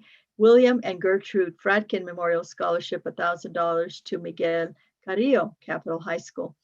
And at this, my last presentation tonight, as we approach the finality of our 2021 school year, we honor and celebrate all of the hard work of nearly 50 retirees as they begin their new journey into retirement. After almost 50 years in education, I too joined this club. But I'm just so proud of these retirees and all that they've done. And again, I call this legacy work, right? We don't know all the impacts into the future. But this year in particular, and part of last year, teaching in a worldwide pandemic of epic proportions and all of the adjustments and pivoting and ever-changing rules. I just am so proud of them for the work that they've done. And as I always remind everybody, 3 little letters, RTW, return to work. When you start getting bored, don't forget, we'd love to have you back in the Santa Fe Public Schools. So please sit back and enjoy this quick video to honor our 2021 retirees.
Congratulations, retirees. Can I say something? It's But, Yeah, it's always touching. It's hard to watch that. I wanted to say, they will get a memento, and a certificate. Nusenda has been a great partner with us. I want to thank Salva Romero and Cody Donarski for putting this together. We normally have a dinner, all the things that we just can't do because of the pandemic. It just breaks my heart because it's so much fun to see them all in person and shake their hands and give them a hug. And but we hope you enjoyed it, and those retirees, just know that we're going to miss you. Thank you. And that concludes announcements for tonight. Madam President. Go ahead, Secretary Bizet. Thank you, Madam President, members of the board, Dr. Garcia. That was a beautiful video. I was keeping it together pretty well until I saw my son's kindergarten teacher on there. And my 10-year-old had her 5 years ago when we first moved to El Dorado. And I just am amazed at how well she's done this year.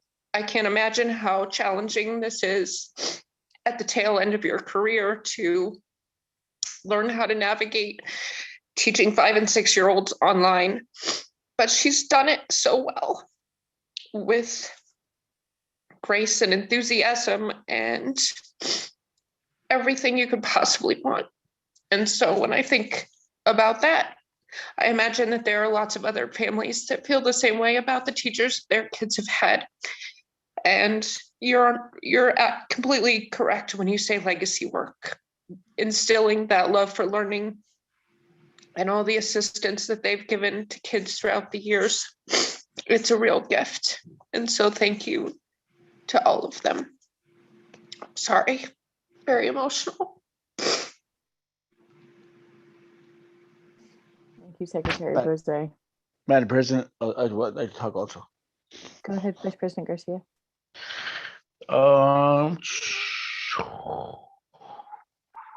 Being a policymaker is hard because we do a lot of stuff, especially with the public education environment.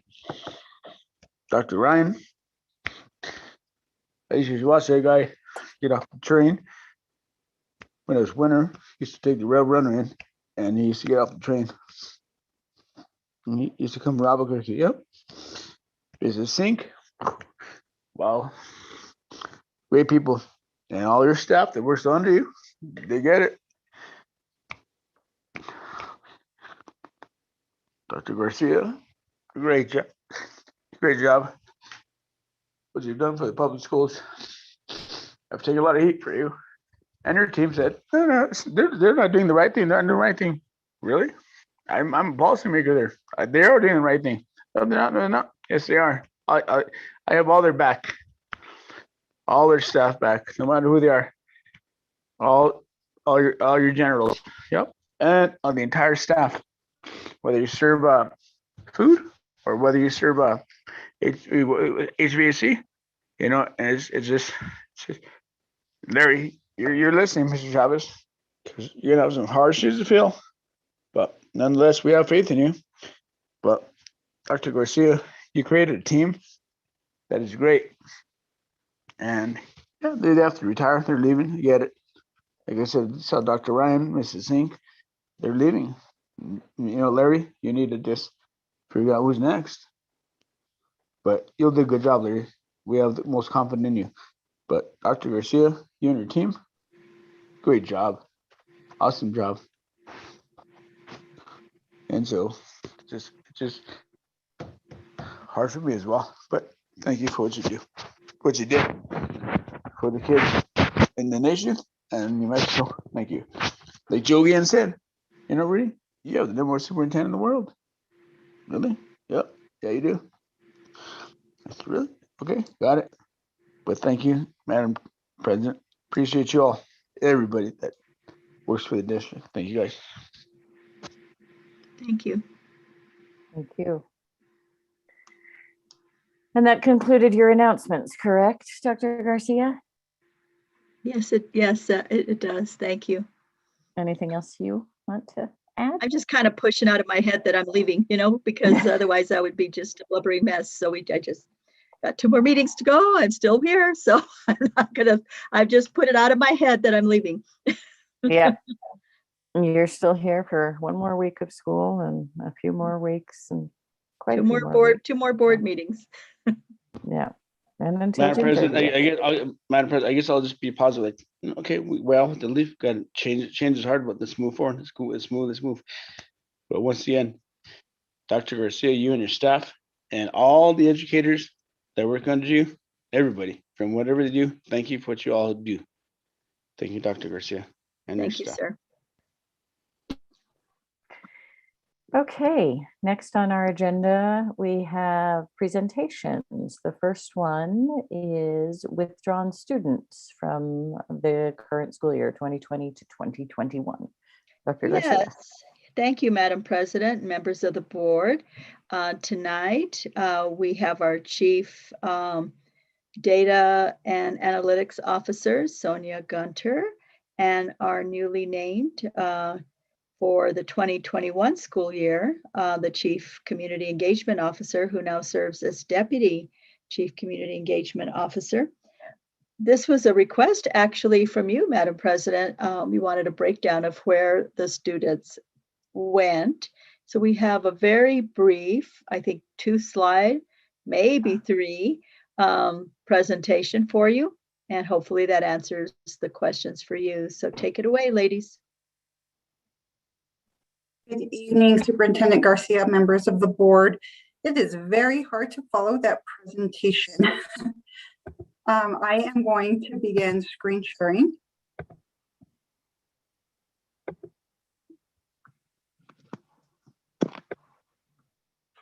And can everybody see this? Yes. Great. Again, this was a board request for the student withdrawals. I will be presenting alongside Ms. Gunter, Chief Data and Analytics Officer. The first slide we are going to be looking at, essentially the question was asked of those students who did withdraw, where did they go? So to get an accurate snapshot of this, we utilize the 910B5, which takes the average of the 80th day and 120th day, which is a total of 615 students. On the left hand, you'll see the withdrawal type. Please note that these withdrawal types are determined by PED. And with that being said, these are the numbers for our district.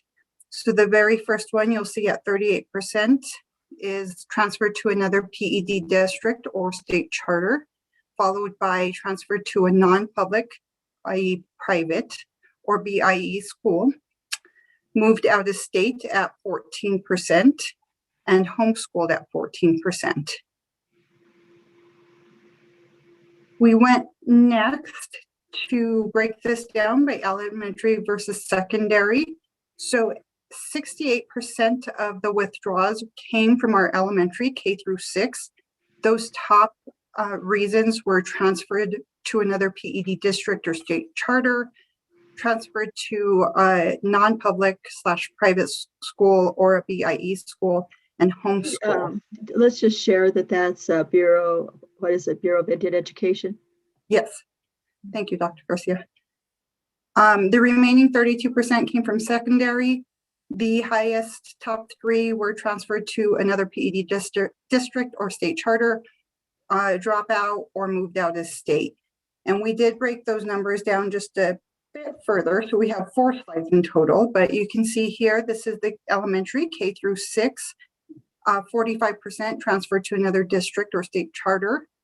Followed by 20% went to a non-public / private or BIE school, followed by homeschooled at 18%, and then moved out of state. The final slide shows secondary, which again is 7th through 12th grade. The highest number was 40%, moving to another PED district or state charter, followed by the dropout at 16% and the moved out of state at 14%. So again, this was a very quick presentation. That was the end of our slides. We will now take questions. That's wonderful. Thank you. Any questions from the board?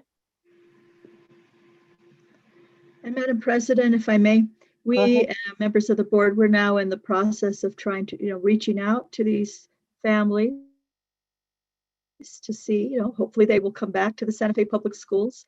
The communications department is also working on a little campaign. I don't know what it's been branded yet, but sort of like we're back in school or open for business or something like that. Just to let people know, school is open and we have room and we'd love for you to come back. And I also want to just again thank both of them for their work. They do have to work collaboratively. Ms. Gunter has the numbers, and Ms. Ibata worked with a lot of counselors and social workers to do home visits to try to track down these kids. And she tracked it down. I think we probably should get a gold medal, but you got it down to what? We only had like 4 unaccounted that you couldn't find one way or another? We had a sibling set of 3 from our initial. Oh, 3. I'm sorry. Sorry about that. But can you imagine that they really did that outreach? I just thought it was amazing. And but we'll have to see how many will come back, especially those that have left out of state and out of country. And then it'll be more difficult to reach them because when people are facing economic insecurity, right? Cell phones go by the wayside, new numbers come up, it'll become more difficult to reach them, but we're going to give it our best shot. Yeah. Well, that was fascinating. I think it answered pretty much everything I was looking for. It was perfect. Appreciate that. It's a little surprising, the large proportion who transferred to another district or state charter. That's larger than I would have expected. I thought there might be more homeschool or some other things. And I just wonder if in that work to track them down, if you have any sense as to, is that people are feeling good about charter schools? Because from what I've heard, we're seeing a proportional decline in most charters in enrollment, or if it's economic movement. In other words, people who are moving for jobs and that sort of thing. But I guess my question is, Ms. Ibata, if you have any sense as to what's behind those moves to other districts and state charters. The conversation really varied family to family as we were having these. We did have some families move out of the city due to the high cost of living during this time, and that would account for the ones that went to other districts outside of us, namely APS, Rio Rancho, and Espanola Public Schools. For the charters, in the conversations I've had with families recently, a lot of them ended up following the same format in learning, in hybrid learning that we did. And so I have heard talks that some of those families will be coming back to our district in the upcoming school year.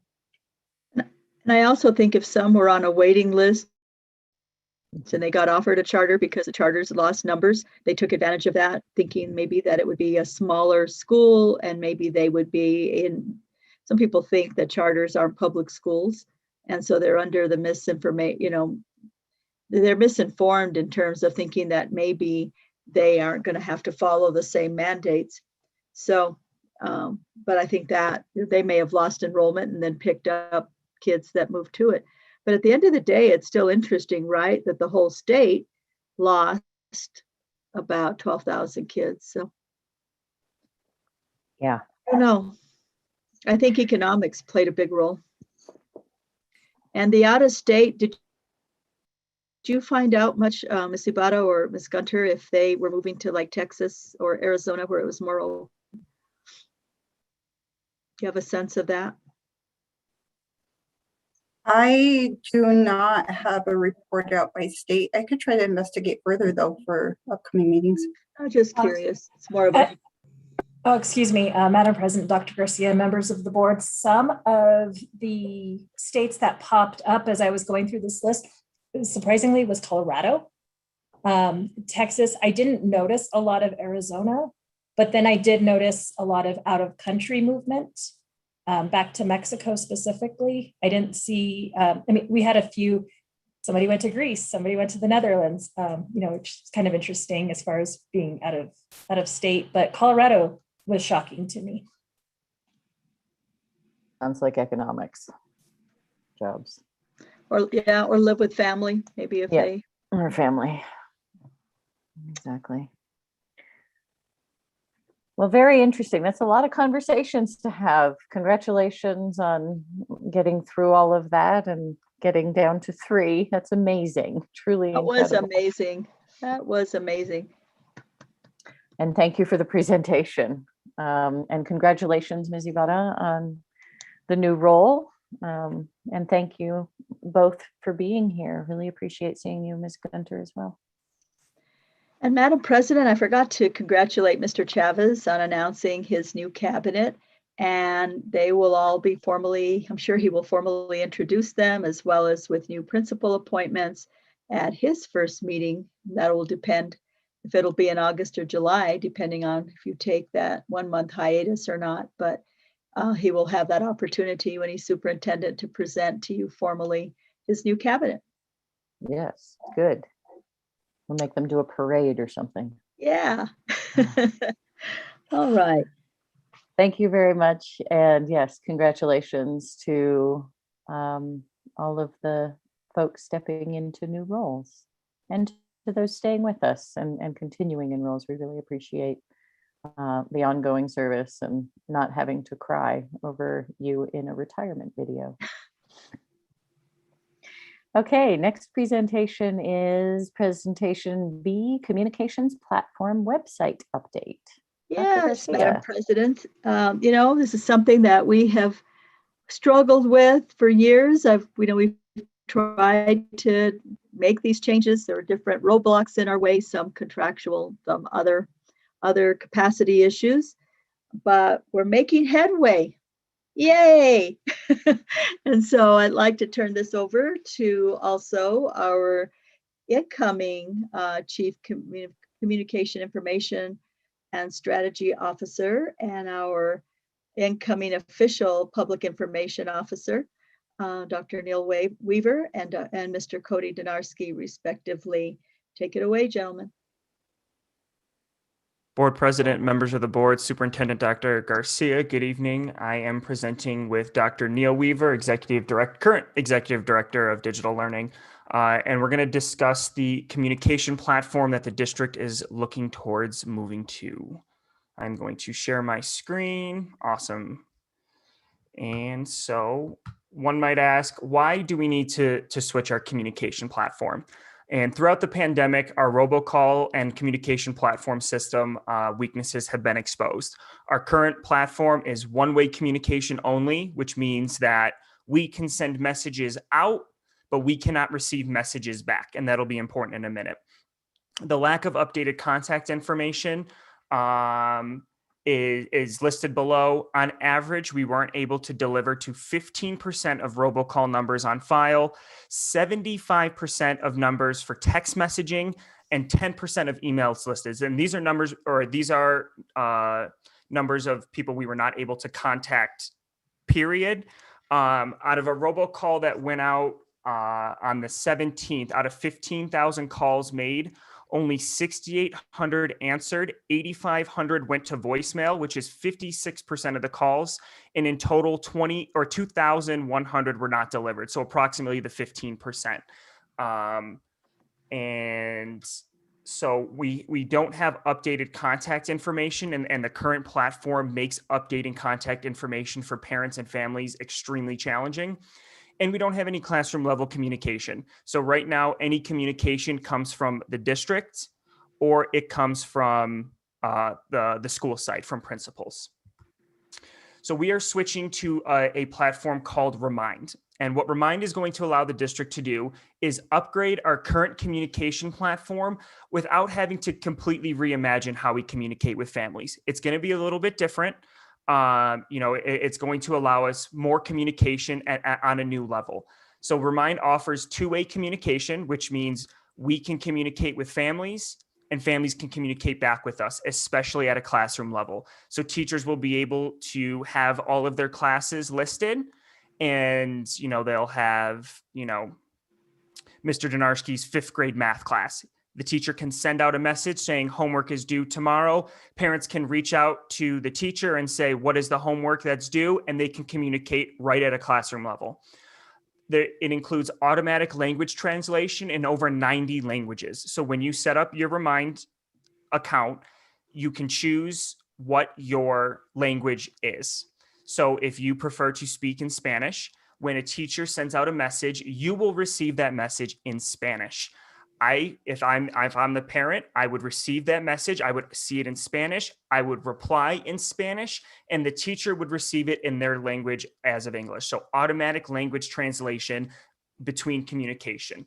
And it allows for users to choose how they receive messages. You can receive messages from Remind within the app, on the Remind website, through text messaging, SMS messaging, and an email, and they do offer robocall. And we have teachers using Remind across the district. Currently, we have over 200 teachers on a free Remind plan. And just yesterday, 6,000 messages were sent from teachers to parents. So this is something that we are already, teachers are already utilizing in this district. And it allows for the district to kind of change how we communicate. It's more of a text-based program, and we'll show the numbers as to why. So if you can see these statistics, 40% of phone calls go to voicemail, which for us, 56% of our phone numbers have gone to voicemail. These are national statistics. 33% of voicemails are listened to, and 22% of emails are opened up. But text messaging is where parents are looking. 99% of text messages are opened. 90% of text messages are read within 3 minutes of receipt, which is really important because when we put out information to our families, we want to make sure they're seeing it as soon as possible. There's important information. I mean, we sent out an alert, the shelter in place the other day, and 8,500 parents would not have known about that until they got to their voicemail. But within 3 minutes of receiving a text, 90% of people are opening up their text messages, with 96% of Americans owning a cell phone. And I will throw it over to Dr. Neil Weaver for how we will be integrating Remind. Thank you, Mr. Donarski. Madam President, members of the board, Superintendent Garcia. The other thing that I'd really like to point out about Remind is that Remind ties into the programs that we're already using in the district. So we'll be able to tie it into PowerSchool, our student information system, so that we're getting information and clean information with telephone numbers from students. The second thing is that it ties to our LMS, our learning management system. So the Canvas system that our students and teachers use for their assignments, teachers will be able to directly send messages about those assignments through Remind. I just wanted to let you know real quickly about technology's role in this program. We're really providing some project support. Mr. Michael Gouroulet manages our our project management team. And our role is has been helping Mr. Donarski to interview and look at the different features that different programs and platforms have out there. In the end, as Mr. Donarski has indicated, we have selected Remind. One of the things that we will do is reach out to other schools so that we can have a clear understanding of what does this integration look like? What are the steps that we need to make sure we take? What are the risks that we might be faced with, and how do we mitigate those risks? So in the end, it's all about a process of communication and putting a great plan together. We will develop a communication plan so that we can help everybody understand why we have a new tool, how it will be used, and moving forward, we are sure that this will be a successful rollover. Next slide, Mr. Donarski. The last thing that we'll talk about is that we're talking about communication platforms, plural. The first step is Remind, and the second step will be our website redesign. We decided because of capacity over the summer, we wanted to take one step, which was communication first, and then look at how we can work with website redesign over the summer. The good news is that we're looking at a completely new look and new feel and page reorganization. We've helped Mr. Donarski to put user groups together, find out where our pain points are for our principals, our students, our teachers, community, parents, and we'll have a good understanding of what the website should look like. The other piece of good news is that we're not moving from one website system to another. We're staying with our current website platform, which is Intrado. And part of our package is that every 3 years we get a free upgrade, if you will. So we'll be going through that process over the summer, looking to roll out sometime next year. Dr. Weaver, I'd like to just ask a clarifying question so that the board is aware, because I grilled them on this extensively, because, you know, this is not the most user-friendly website, and it's not the most modern feeling website. And if you're on a telephone, if you're on a device versus a computer, it is a different web experience. And so I pushed really hard. Why can't we change? And there was a whole lot of reasons, and they've convinced me that this is the best way to go. So would you just share just a few highlights about that, please? Because I think it's important, because this website as it currently is very frustrating and to some. And we understand, what I understood from you is that we haven't had the proper training or taken advantage of some of the upgrades that we could have. I don't know exactly, but if you can explain why we're staying the course and what it would mean if we had changed. Yes, ma'am. Superintendent Garcia, Madam President, members of the board. You're absolutely right. I think that there are some functionalities that we have not fully understood. I also think that the upgrade, just the advancement in technology over the last 3 years, just the same way we're seeing it in the classroom, the technologies that provide websites have seen such updates as well. So we have, with Mr. Donarski, we've looked at other websites out there. We believe a redesign, a more current feel, and a reorganization along with this refresh will solve the issues that we need. I believe Mr. Donarski can speak a little bit about the mobile application, but the mobile application is definitely part of But can you also talk about the issues around Power School and all of that are part of this contract and whatnot, and what that would have caused other changes that impact other systems within how we do business in the Santa Fe Public Schools? Because I think it's important for the board to know, because I think it's been a huge frustration. And so if you could go over that, please. Absolutely. Superintendent Garcia, Madam President, members of the board. As Dr. Garcia indicated, yes, there are several systems that are tied directly to our website. So pulling out into a totally new platform would cause some issues.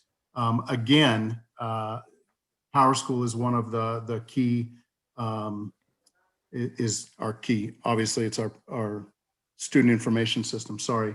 And it's one of the key platforms that will tie directly to Remind. All of our communications are tied directly to our student information. That's where we gather information about student addresses and emails and grades. Grades, yeah, absolutely, of course.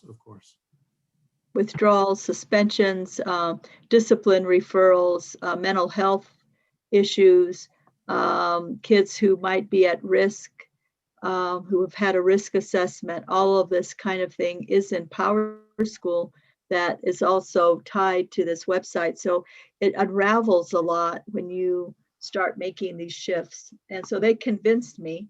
I won't be around to haunt them next year, but I do feel like it's going to be better.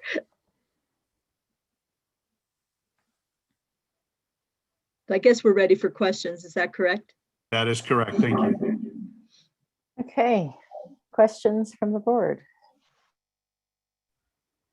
Madam Chair, I have some questions. Go ahead, Vice President Garcia. Thank you for a great presentation. I guess I just have some challenges. Because I understand everybody in the entire country is about broadband, this and that, so on and so forth. Yes, but in some of the rural areas, Chimayo or Poake or La Cienega, you can't go down a private road and get broadband down. Yeah, you can run all this stuff down there. So, what's the plan for our schools to actually get internet to our students? One question number one. So that's totally I get stressed out about this stuff. But anyhow, so yeah, we can do. So that's one question I have. But great job what you're all doing. Appreciate that. Dr. Garcia, would you like me to respond to that? Sure. Absolutely. Madam President, members of the board, Superintendent Garcia. As you know, Dr. Ryan worked with ENIVE and through a Chan Zuckerberg initiative so that we can understand the throughput that our students are experiencing.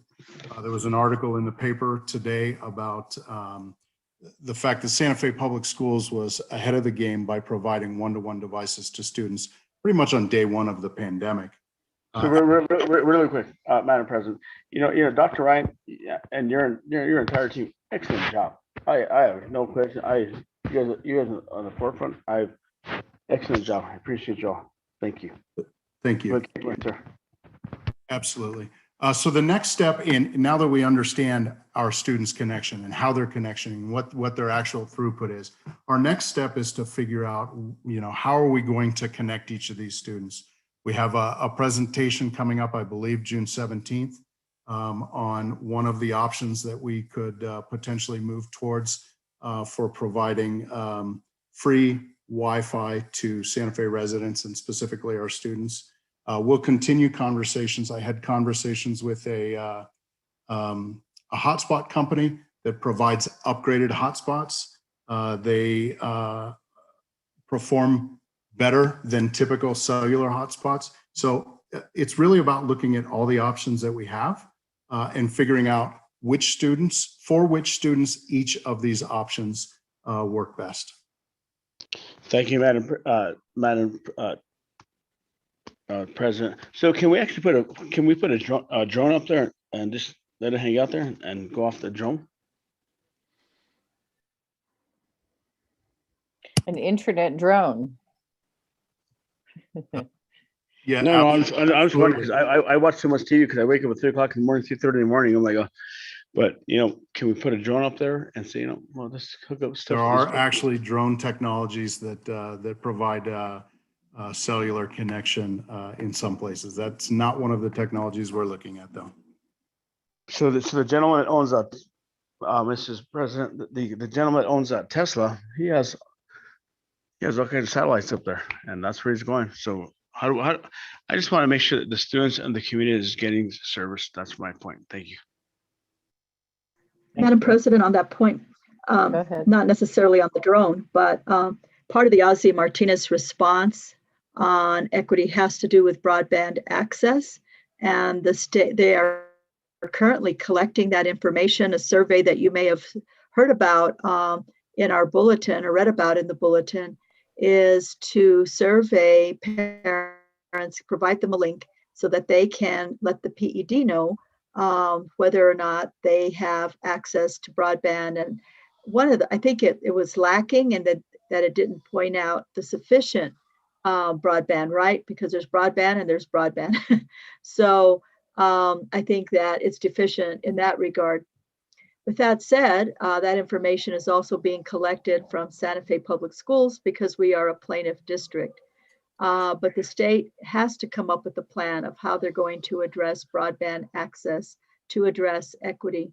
So I think this is good. This is a big complex issue particularly because of going through reservations. There are issues there, right? As we try to have broadband be ubiquitous in New Mexico. But it looks like they're going to work on it. And Dr. Weaver helped us with getting that survey out and making sure that information gets to PED.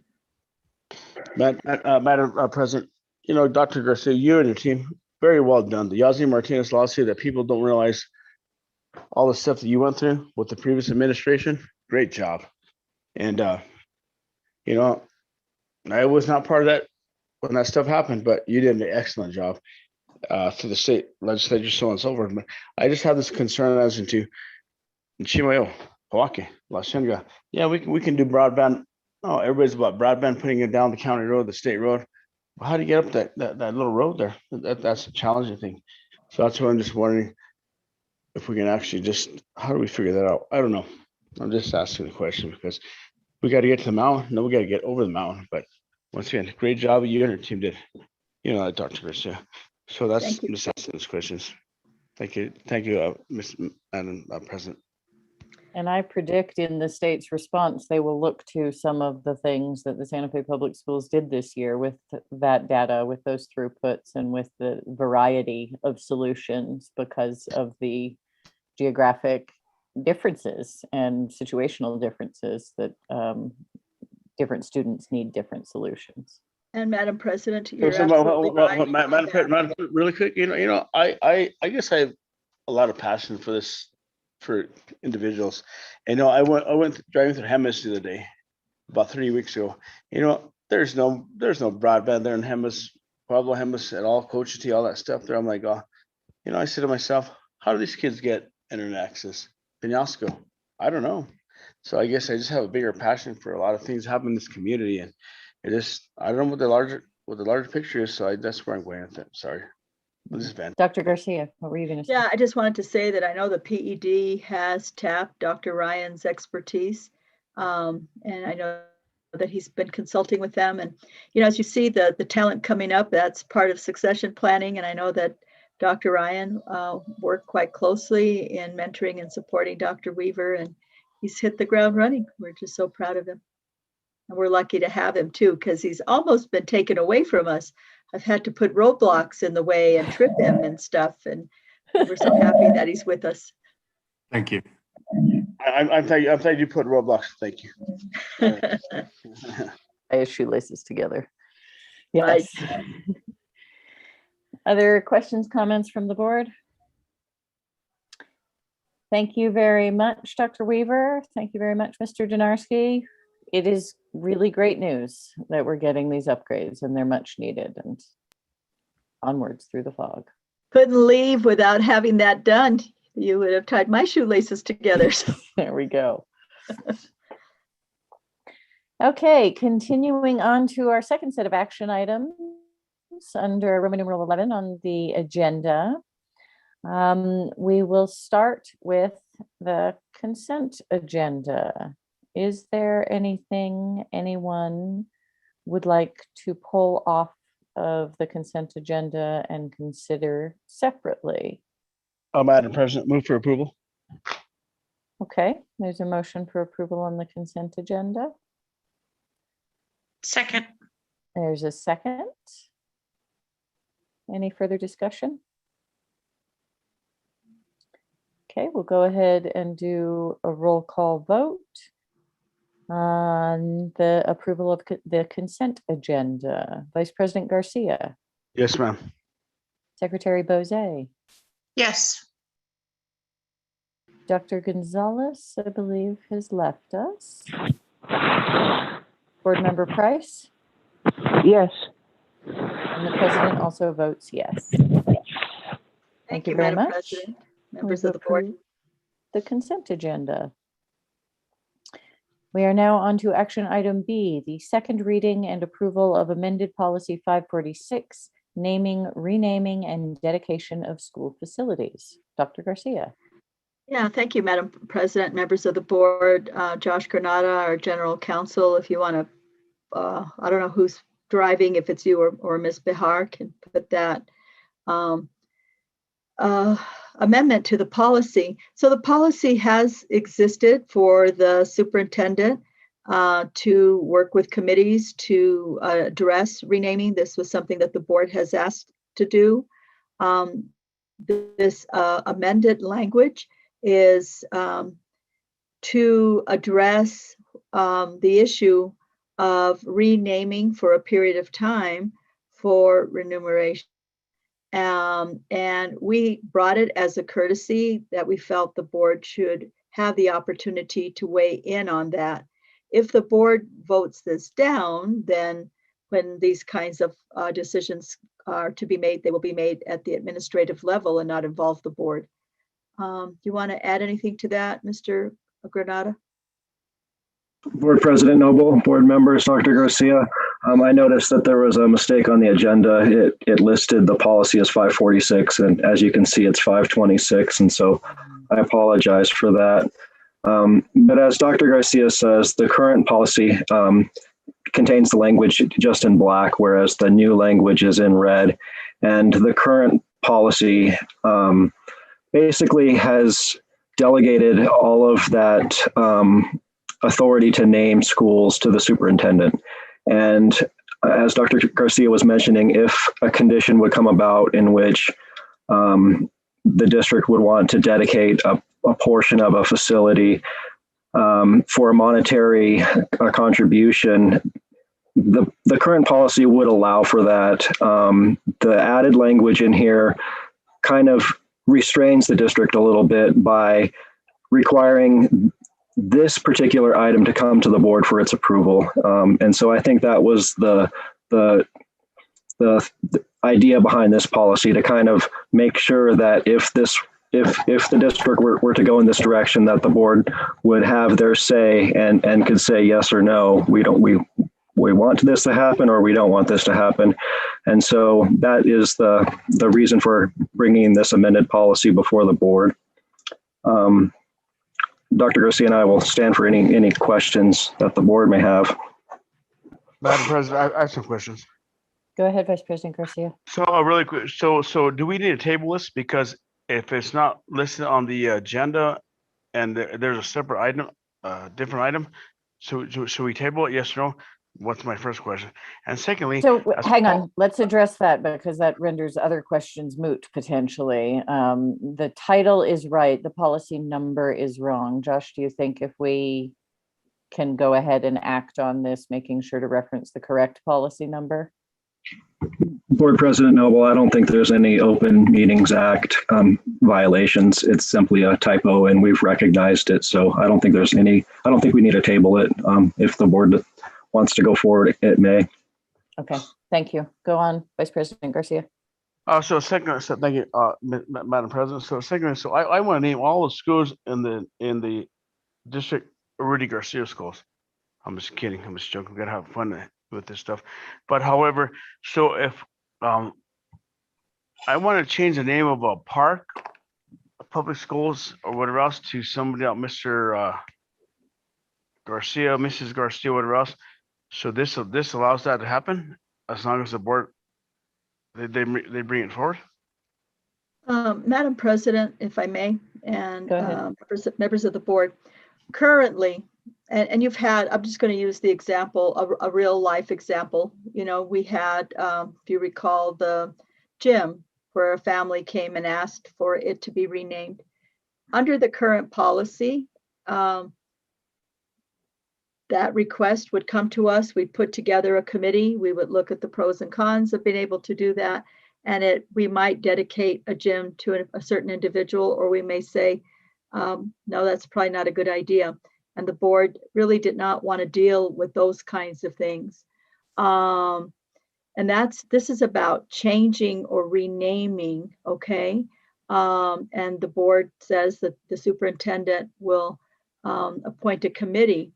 We also will do this in the naming of new facilities. As a courtesy, I brought it to the board of the recommendation to name Milagro, and there was a committee that I worked with. This amendment, so that policy already exists. You're not addressing that. This information in red is company X or nonprofit B would like to donate $500,000, $250,000, $75,000 to be able to say we want to name this tennis court after our organization for the next 10 years. And in exchange, we will give you $25,000 a year for that naming right. that allows us to have activities funding that the board could decide how they want it to be spent. It could go to scholarships, or it could go for field trips or other kinds of things that maybe we don't have the money for at present. Give you an opportunity to have some leeway with that kind of an activity fund and enterprise fund.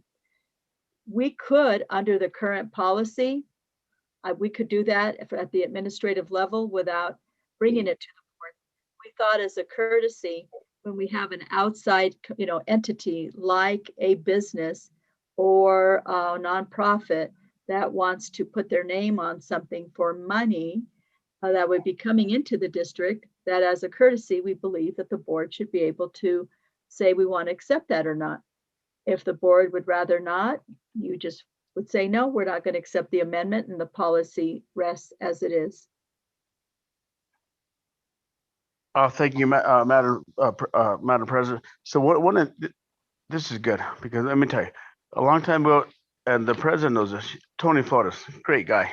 He's the assistant county manager, and we grew up in the All Freer Village, and we wanted to build a park there at the All Freer Village by the La Familia Medical Center, and have Dr. Pepper with us. And they said, yeah, we'll build a park there. We'll build you a nice little league field. And that was his dream, my friend Tony. So what does this allow? This allows us to say, the superintendent now allows him or her to actually make the decision, or the board?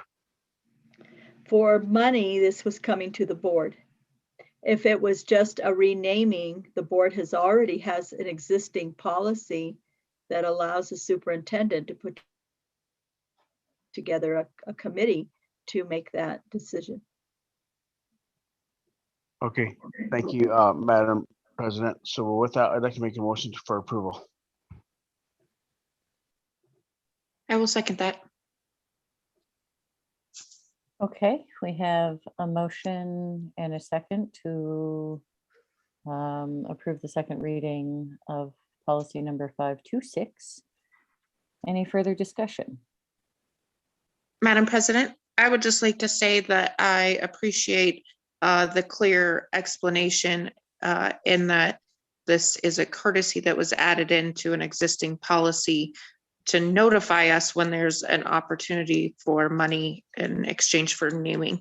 That wasn't even fully clear to me the last time we read this policy. So I appreciate understanding that it's just an amendment and something that's been added to give us more control and final say in how that happens. Thank you. Thank you. And Madam President, just on that note, Mrs. the Secretary, good point, because in 20 years, 30 years, we won't be here. Well, I may not be here, but anyhow, but good point, because we're making policy decisions, but very good point, because we're policymakers. Thank you. Okay. Any further discussion? All right, we are voting on the approval of the second reading of amended policy 526, naming, renaming, and dedication of school facilities. We'll go ahead and do a roll call vote. Vice President Garcia. Yes, ma'am. Thank you. Secretary Bozay. Yes. Board Member Price.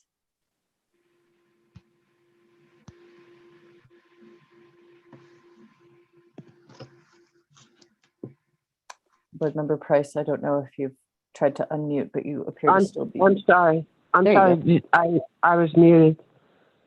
And I abstain. Okay. And the president votes yes. So we have approved the second reading. Thank you very much, Mr. Granada. Thank you, Board President.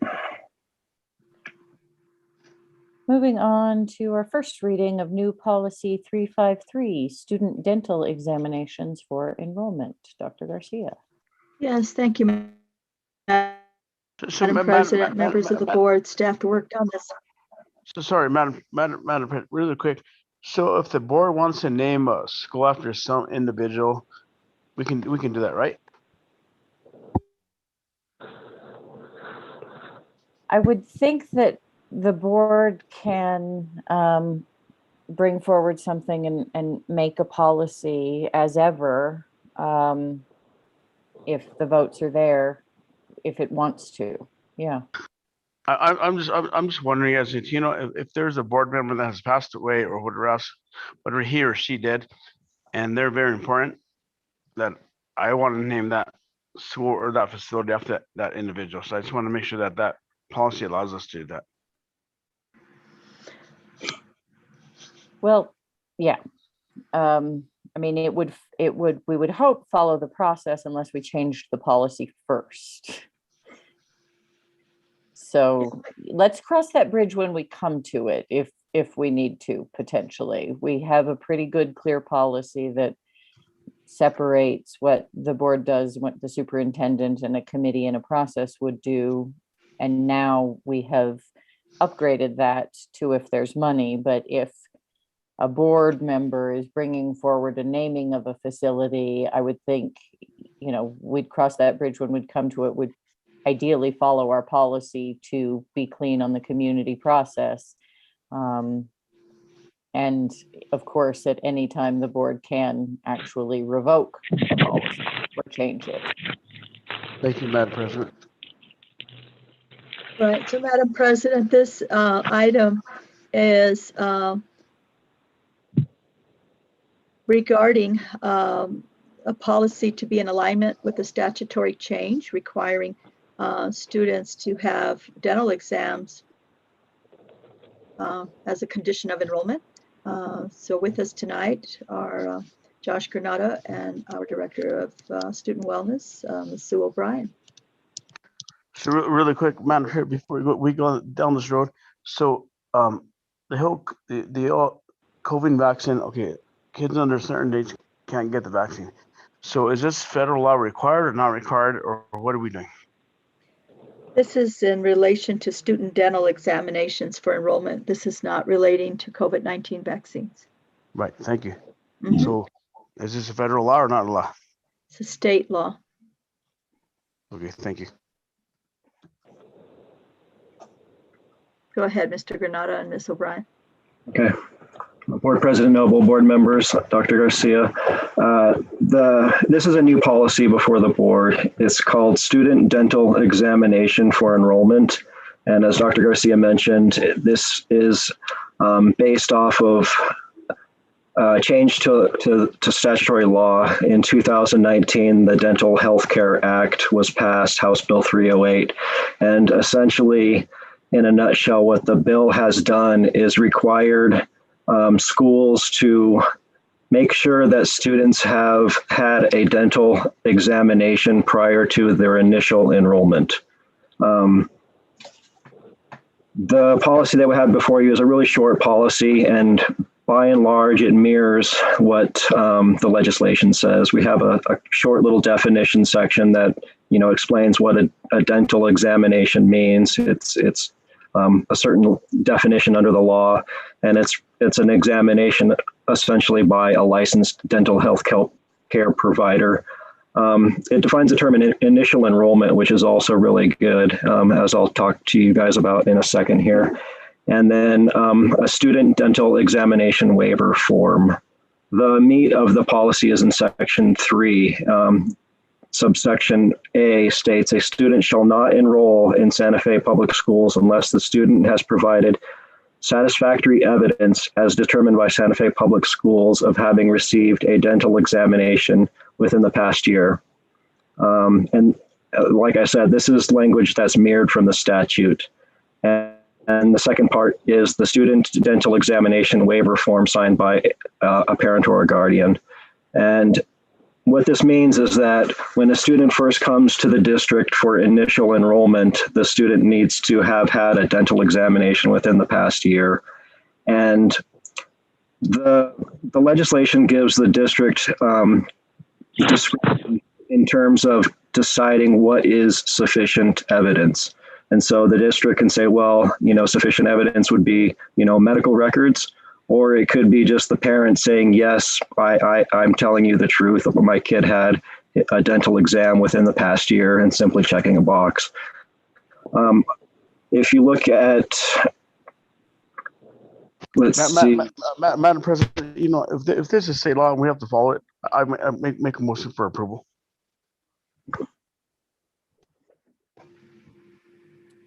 Okay, is there a second?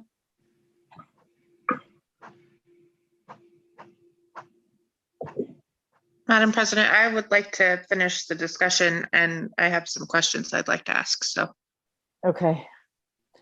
I will go ahead and second for the purposes of discussion, and Mr. Granado, if you'd please continue. Sure, I'll make it fairly brief here. I'm almost done. The troubling part of this law, rather, is in subsection C of section 3, where it says the district shall, hold on there, Homa. The district shall direct students without, or no, oh, I'm sorry, let's see. The D, students shall not be denied an opportunity to enroll because of lack of that's the good part that we inability to pay. No, in part B, what the legislation says is students shall obtain the required dental examination at their own expense or at the expense of a dental health care coverage that they may have. And so what the troubling piece is that it puts students who can't afford dental care, you know, at a disadvantage, and then the district is directed to disenroll them. And that's not a position that the district would really want to take. And so we've added 2 extra sections to make sure that we're not going to disenroll students under these circumstances. Subsection C says the district shall direct students without the ability to pay to community resources for support and or services. And then D, students shall not be denied an opportunity to enroll because of a lack of insurance or the inability to pay for dental examinations. And so essentially the district will, you know, direct students towards community resources in order to obtain dental coverage or dental health care.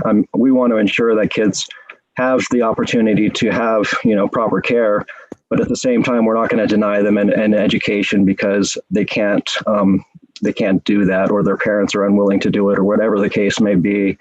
And so the director of student wellness, Sue O'Brien, is here to kind of talk about what we are currently doing and what we will be doing in the future.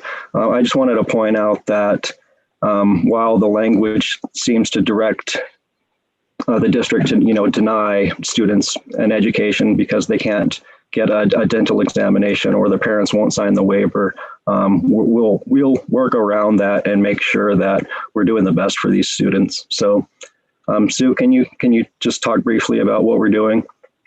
Absolutely. Thank you, Josh. Board President Noble, members of the board, Dr. Garcia.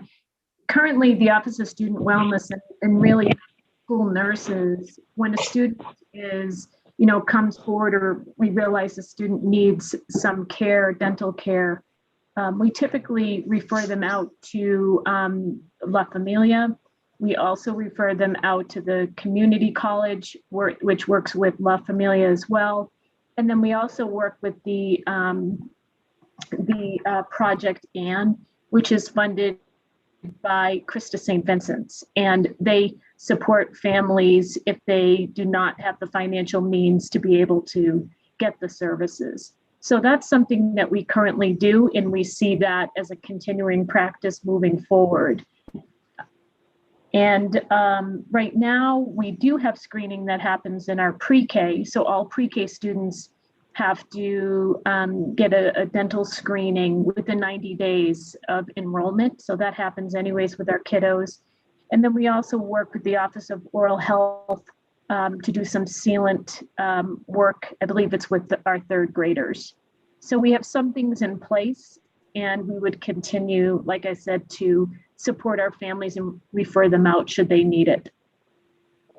I wanted to add that this is going to require also a tremendous amount of communication, like now through the summer, that parents are aware that that's the expectation, that students will have gotten a dental exam before they come to school, because this is new. And also, I know there's some hesitancy with some people, especially since their kids are not vaccinated, to go to the dentist. You know, I know that's been an issue for many people during COVID-19. So I think it's going to be bumpy this first year. And Josh, does it have to be implemented theoretically at the beginning of the school year? Yes, Dr. Garcia, this law goes into effect July 1st. And so students who enroll after July 1st will be required to get the dental exam within a year. And so, and then we also have the added piece that we have to add that to the enrollment form and the registration forms and collecting all that information. So there's all this bureaucratic stuff that has to go with it. But a big part is communication. And we need to make sure that that is in a work plan somewhere, just that this is broadly communicated to parents.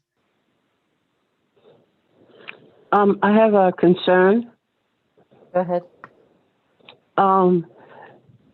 I hope that there has been in the past, and I don't know if it's still a policy now, but there has been in the past a concern about pulling adult teeth from children who can't afford the care rather than getting their cavities filled. I don't want kids having their teeth pulled because they can't afford to have a cavity filled or whatever is necessary. However, I don't see how we can dictate that since we're not willing to pay for it. Also, if we have a child who comes in who has shown that they have been to a dentist and they have a mouthful of cavities, and the parent says that they don't have the money to pay for it, I want to be reassured that that is looked into, that adult teeth are not pulled because they're poor.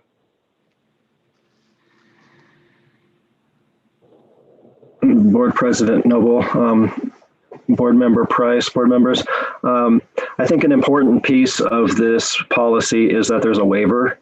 And so if any parent doesn't want to take their child to have a dental exam for whatever reason, they can sign the waiver and they're not required to. I think importantly though, we would like to steer kids towards getting that dental care.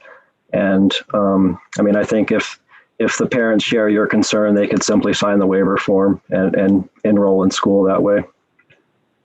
Well, that doesn't address my concern really, because there are people who are poor who aren't aware that this tooth doesn't need to be pulled. That the person providing the care may just say, this tooth is so far, we cannot take care of this tooth, and so we want to pull it. When that is not the case, especially in young people. Here I am at my age, finding out I have a mouthful of cavities and I need crowns and all the rest of that because I wasn't given the proper care for the X-ray treatment that I received for my cancer.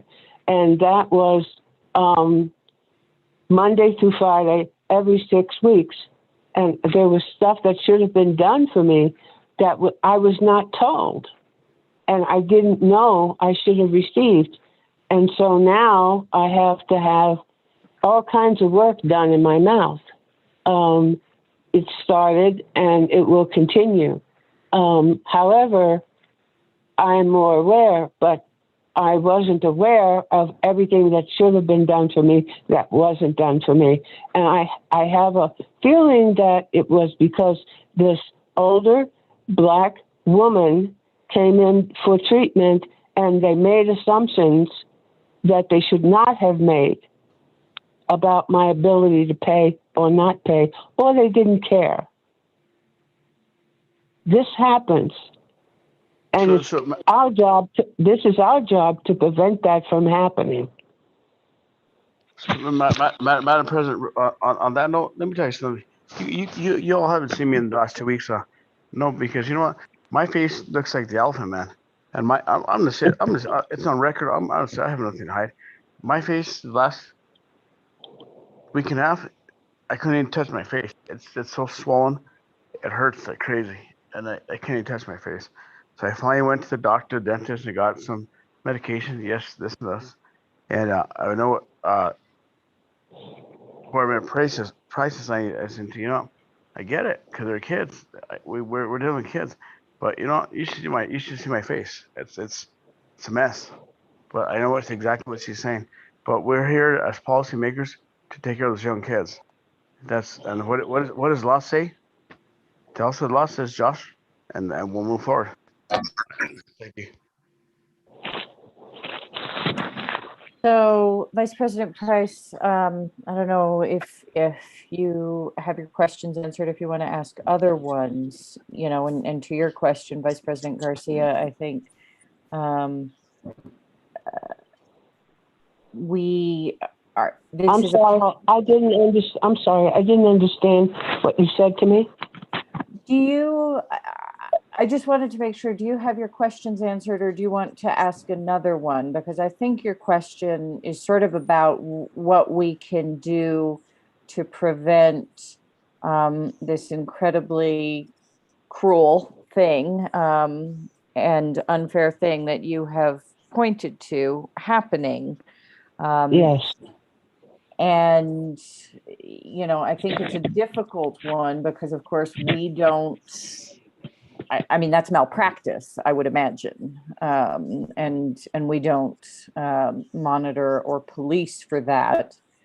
And I was just going to say, to Vice President Garcia's point, I think Mr. Granada has been clear that this is a policy to bring us in line with state law. However, we have added these elements that include that no student shall be denied an education, which it strikes me would be a constitutional amendment for a constitutional violation of that student's rights anyway. But, there are a couple extra things which Mr. Granada outlined that improves the policy, it sounds like, from what we are being required to put in place per state law, or what we need to put in place to be in compliant with state law. Yeah, go ahead. If the state wants to make this mandate of us, then they should have provided the money for the child to go and have good care. Ms. Hett? Yes, thank you so much, Madam President, members of the board, Dr. Garcia. I believe the sentiment of this legislation is to prevent situations like Board Member Price is talking about, and also Member Garcia, in regards to preventing these dental caries to go on untreated for years. And so I believe that is the real rationale behind this law or this legislation, because tooth decay is one of the most common chronic diseases among school-aged children. And so it's really preventable. And that's, I believe, the reason for this legislation. And we do have the opportunity to work with the New Mexico Department of Health Office of Oral Health and some other organizations that we have been working with to assist families that cannot afford the preventive care that they're talking about here in terms of having a comprehensive oral exam before enrolling for school. So I just wanted to put that out there so that you understand what I believe is the rationale behind this legislation. I can understand that, but if the solution, I want children, poor children, if the solution is to fill the cavity, so be it. But if the solution is to pull the tooth, I do not support this, because this is where it comes in, Madam Secretary. It is not, I understand what you're saying. When I was a kid, there was a dentist who would take payments, and from poor people, and that doesn't happen anymore. You have to have a credit card or insurance. most of the time to walk into a dentist. Yes, we have ways of providing care for children, and yes, the state may recognize that children have come in with mouthfuls of cavities.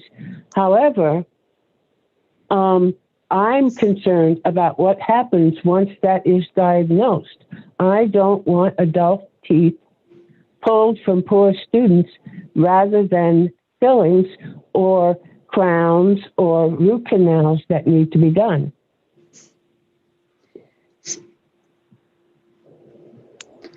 All right, Or Madam President. Madam President, if I may, members of the board. Yes, go ahead, Dr. Garcia. So I agree with you, Ms. Price, and we both grew up in that era. I could probably tell my war story of being a child in poverty and the dental care that I received and the subsequent fallout from it as an adult. I couldn't agree with you more. Where we're running into an issue here is jurisdiction, in that we can't mandate or have a policy that says what the dentists will do. That's their professional judgment about it. We've been required to develop a policy based on the legislation.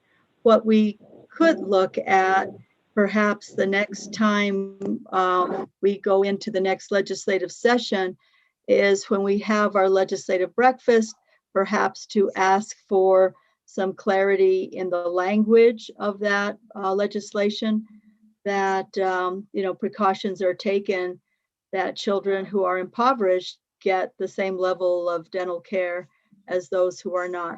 In other words, that adult teeth are preserved and not to go the most cost-effective way, which might be an extraction. I mean, that's the only thing I can think of, because I can't see, I totally agree with you, but I can't see a policy solution that would be in the purview of the board to take.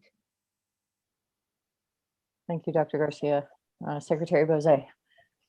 Thank you, Madam President, members of the board, Dr. Garcia. I wanted to say thank you to Ms. Het for providing that clarification, because, or her perceived rationale for that, because again, as a nurse, that's what I'm hearing, or what I'm thinking as I hear Mr. Granado read this policy, is why is this legislation? Because it does seem fairly cruel to me, and very inequitable. So I appreciate the steps that were taken to counteract that. But secondarily, and I think, again, as a nurse, my brain kind of shifts into the education standpoint, and maybe that's something that can bridge Board Member Price's concerns of having some general education about the importance of dental care that we provide to families, so that they, again, we can't mandate, the doctor's recommendations. We can't override that. I come from a family of dentists, and so I understand how important all of that is and the nuances. I'm grateful that I have a dentist that says to me as a parent, don't let anyone take your children's adult teeth out. So, there can be, I think, some strong guidance maybe from some professionals in our community that we pass on to families, so that they can have that resource as they kind of navigate this, because not everyone has that knowledge, or oftentimes we have that knowledge after the fact when it's too late. And so if we're going to be demanding that kids go to the dentist, let's give them some education about why and things to look out for, and how to navigate that system that they might not have ever been part of before if they don't have dental coverage. I think that those are all really important concerns. And again, I think the legislation is a little bit reaching, but if that's what we have to do, then I think there are good ways to do it. Well, legislation, once again, is an unfunded mandate. Exactly. Yes, it is. So Madam Chairman, let me tell you something. I worked the government for, if I may, for 28 years of my life. And, the last 7-10 years of my life was being the staff that actually went to go to the state I'm going to say, I may get in trouble, but I'm just going to say the way it is because that's who I am. I went to the state legislature and was a staff that worked for the county, not lobbyists, the staff went to the county. I understand what the secretary's saying, and I definitely understand what the Mrs. Price is saying. I get it. I understand that. What happens there at the legislature? They say, you know what? Let's put it on the school districts. Dr. Garcia can tell us, yeah, we'll approve this. Put it in the school districts. You guys deal with this. Put it on local government. You guys deal with this. That's the name of their game. And that we'll allow you guys to approve the tax, but you guys deal with it. And that's the way it works. Ever since Manny out of going and everybody else on the road used to do that stuff. And that's what's happening these days. So now it's up to us to deal with pre-K. It's up to us as a school board to deal with pre-K. It's up to us. And look at where Manny Aragon ended up. Hold on, honey. It's up to us to deal with pre-K. We can't even put kids in the classroom, but you guys deal with it. What about local government? You guys deal with it. You guys deal with it. I understand. Oh, you guys approve the tax. I get it. So us as local government leaders, policymakers, whether you're school board members or whether you're local government members, county commissioners, or city councilors, we have to deal with it because we're the people in charge. So let's all try to communicate. That's number one thing. Let's all communicate because that's where it's at. It's hard because they put the pressure on us. So that's where we're at. So individuals on this local board, county board, not county board, school board, policymaker board. But let's all communicate. Let's communicate, please, because we're here for the best interest of the community. That's what we're here for. So we're doing good. We did an excellent job. Yes, Mr. Secretary, great job. But let's just communicate and let's just talk because we're losing our superintendent. Okay, got it. But we have a great board. We're not fighting, but let's just communicate because that's where we're at. Oh, I think this takes more than communication. We have high school students who come into our school district with a full mouth of adult teeth. And I think we need to, it's not just pre-K. It's not just kindergartners who are coming into our school system. I want to make sure that, we don't have kids, for example, leaving a dentist with their front teeth pulled. And don't think that doesn't happen. It does. I understand, board member. Look at my. You should see my mouth. My mouth looks like the alpha man. But I know. But let's all communicate. Let's all work together. Let's do it. Let's do what is right. So, we are in this conundrum, which is not the first time when there's deeply imperfect legislation that has been passed. We are working to do what is, really necessary. And I really appreciate the efforts of the team here to improve this policy. We have a motion and a second on the table.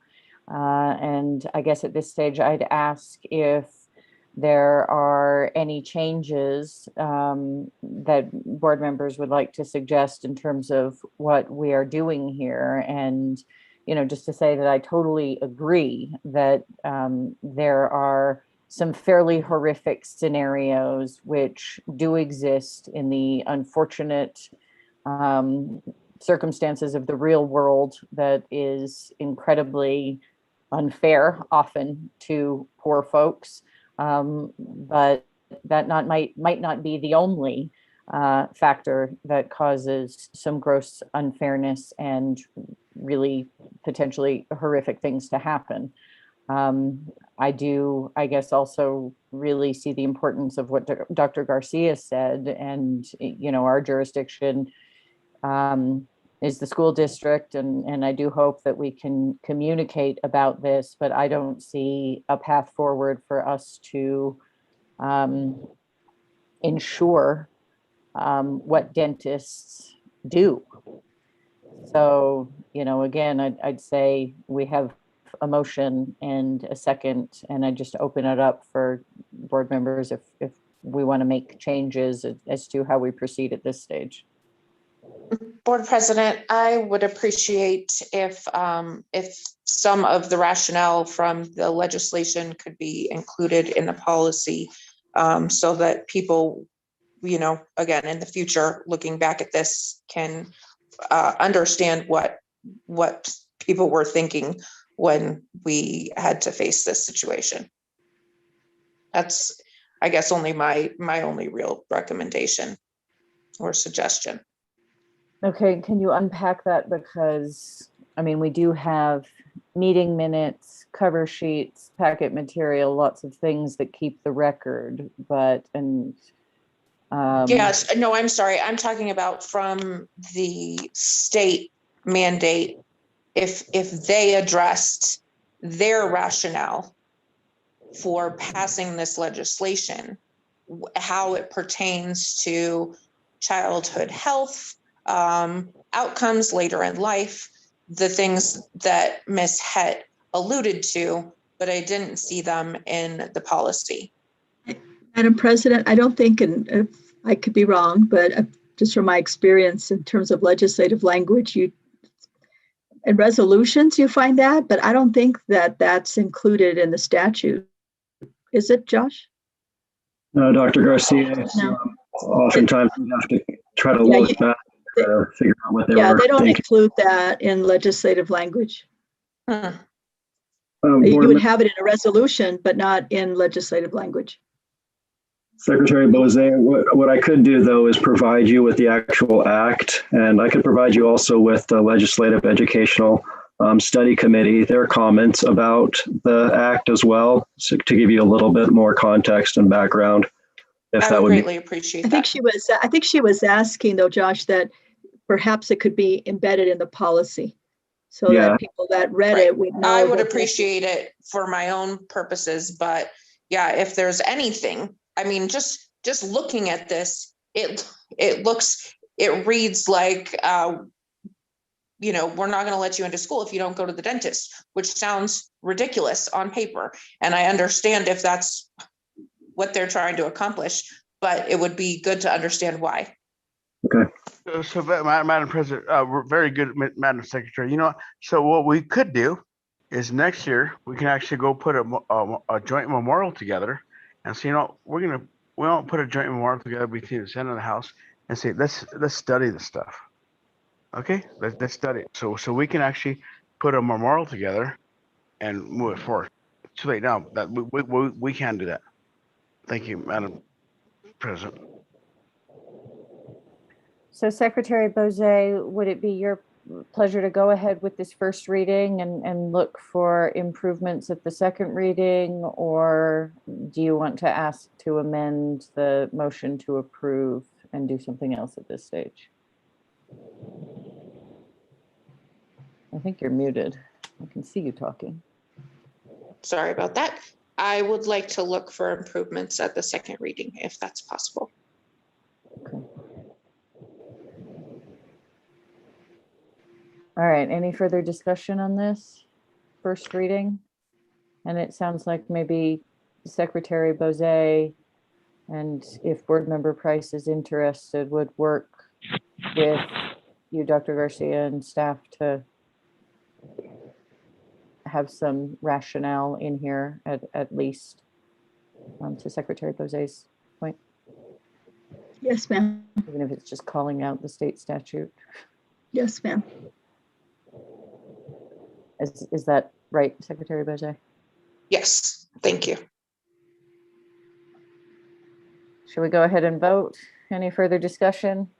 I'll second the motion, and I would like a staff to actually come forward with us at the next meeting to discuss to us what is Santa Fe Public Schools' plan to go talk to the state legislature or whoever we need to talk to move it forward. Because in my district, my mouth, I can't even talk. My mouth it's a mess, and I have insurance. However, there's kids in my district that don't have insurance, and as the secretary said, it's sad because it's hard. And I'll put it to the record, in my district, there's kids there that don't have a toothbrush. I understand. But so, yes, I'd like to move for the second reading and have staff come forward and say, What is your plan? So I'll second. So I'll move forward a second. So just to keep us on track procedurally, you made a motion very early on about this, which Secretary Bose seconded. We've been on a discussion after that motion and second. And if I may, it sounds like Vice President Garcia, you just gave a heads up as to a question you're going to ask when we come back for a second reading, which is what is our plan to work on this as part of a legislative agenda or with the legislature? Yes. Okay. Thank you. And Madam President, for clarification, you seconded that for discussion purposes. Oh, that's right. Not Sorry. me. It wasn't That's you, okay. it was me. That's okay. It was Vice President Garcia's motion. It was my second. Thank you very much, Secretary Bose. And we've been on discussion since I then. would like to say one more thing. Go ahead. Studies have shown that the number of adult teeth you lose early in life shortens your lifespan. Not to mention the fact that you can't eat right. So Yes. I just wanted to add that. Okay, thank you. All right, I'm going to go ahead and call the roll Eat on. correctly. I'm sorry, eat correctly. Yeah. Yes. Well, teeth are really important to being able Yes, to they do are. lots of things that are foundational to health, like eating. Well, and Madam President, I hope that I think that's the intent of the legislature, that with preventative care, children won't lose teeth, that they won't have periodontal disease, that they can get good health habits. I think the intent is very positive, and we need to really focus on that. And maybe there's some sort of dental bill of rights that could be given to families so that they understand, or some kind of education that says, do whatever you can to preserve your children's teeth, work with your dentist on that. Dental removal extraction should be a last resort. Maybe we do some teaching so they can be better advocates. And so that might be another strategy that we can try, because I think the intent is all the things that you all just said about why having your teeth is important, is to have good preventative care. And I think that was the intent of the legislation. Thank you, Dr. Garcia. Okay, we're going to go ahead and do a roll call vote on this first reading of new policy 353, student dental examinations for enrollment. And we've established that the intent is for Secretary Bose, and if there are other board members interested, to work on some additional language for the second reading. Vice President Garcia. Can you hear me really quick? Dr. Garcia, very well said. Sometimes at the legislature, they all have the right meeting. They all have the right thing to do. They're doing the right thing, but it's just hard as a local district to how do we do that? How do we process that? It's hard for us to deal with that, but they all mean well. The state legislature means well. They all want to take care of our kids. We get it. We understand that. And so, yes, I vote yes. Thank you. Secretary Bose. Yes. Board Member Price. No. And the president votes yes. So we did pass the policy. And it sounds like something that could potentially even be an important piece of community schools work in working with the dental community and through educating our community, families and students. Madam President, really quick, I know 3 dentists, Montreal, I won't name the other 2. They go down to Mexico and they actually take care of the kids because that's their job and they do that. And so it's all about communication in this community. That's what we're about. That's what we need to do. But I just want to say, let's all communicate. Come on, let's all get along. Thank you. Okay, thank you. Thank you, Mr. Granada, Ms. O'Brien, Ms. Hett. Appreciate you being here and helping us work through this. And Dr. Garcia, of course, but you have to stay with us now. Our next action item is the Desert Sage Academy application for K-5 expansion. Dr. Garcia. Thank you, Madam President, members of the board. We have to, as we prepare for next year, when a district has the capacity to offer virtual learning opportunities for those families that may want it.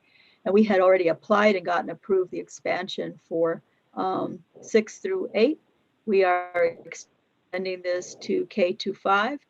Mr. Chavez is a supervisor for Desert Sage Academy. I don't know if Dr. Brayton is with you today, but we just would like permission to submit this to the Public Ed Department to expand Desert Sage Academy kindergarten through 12th grade.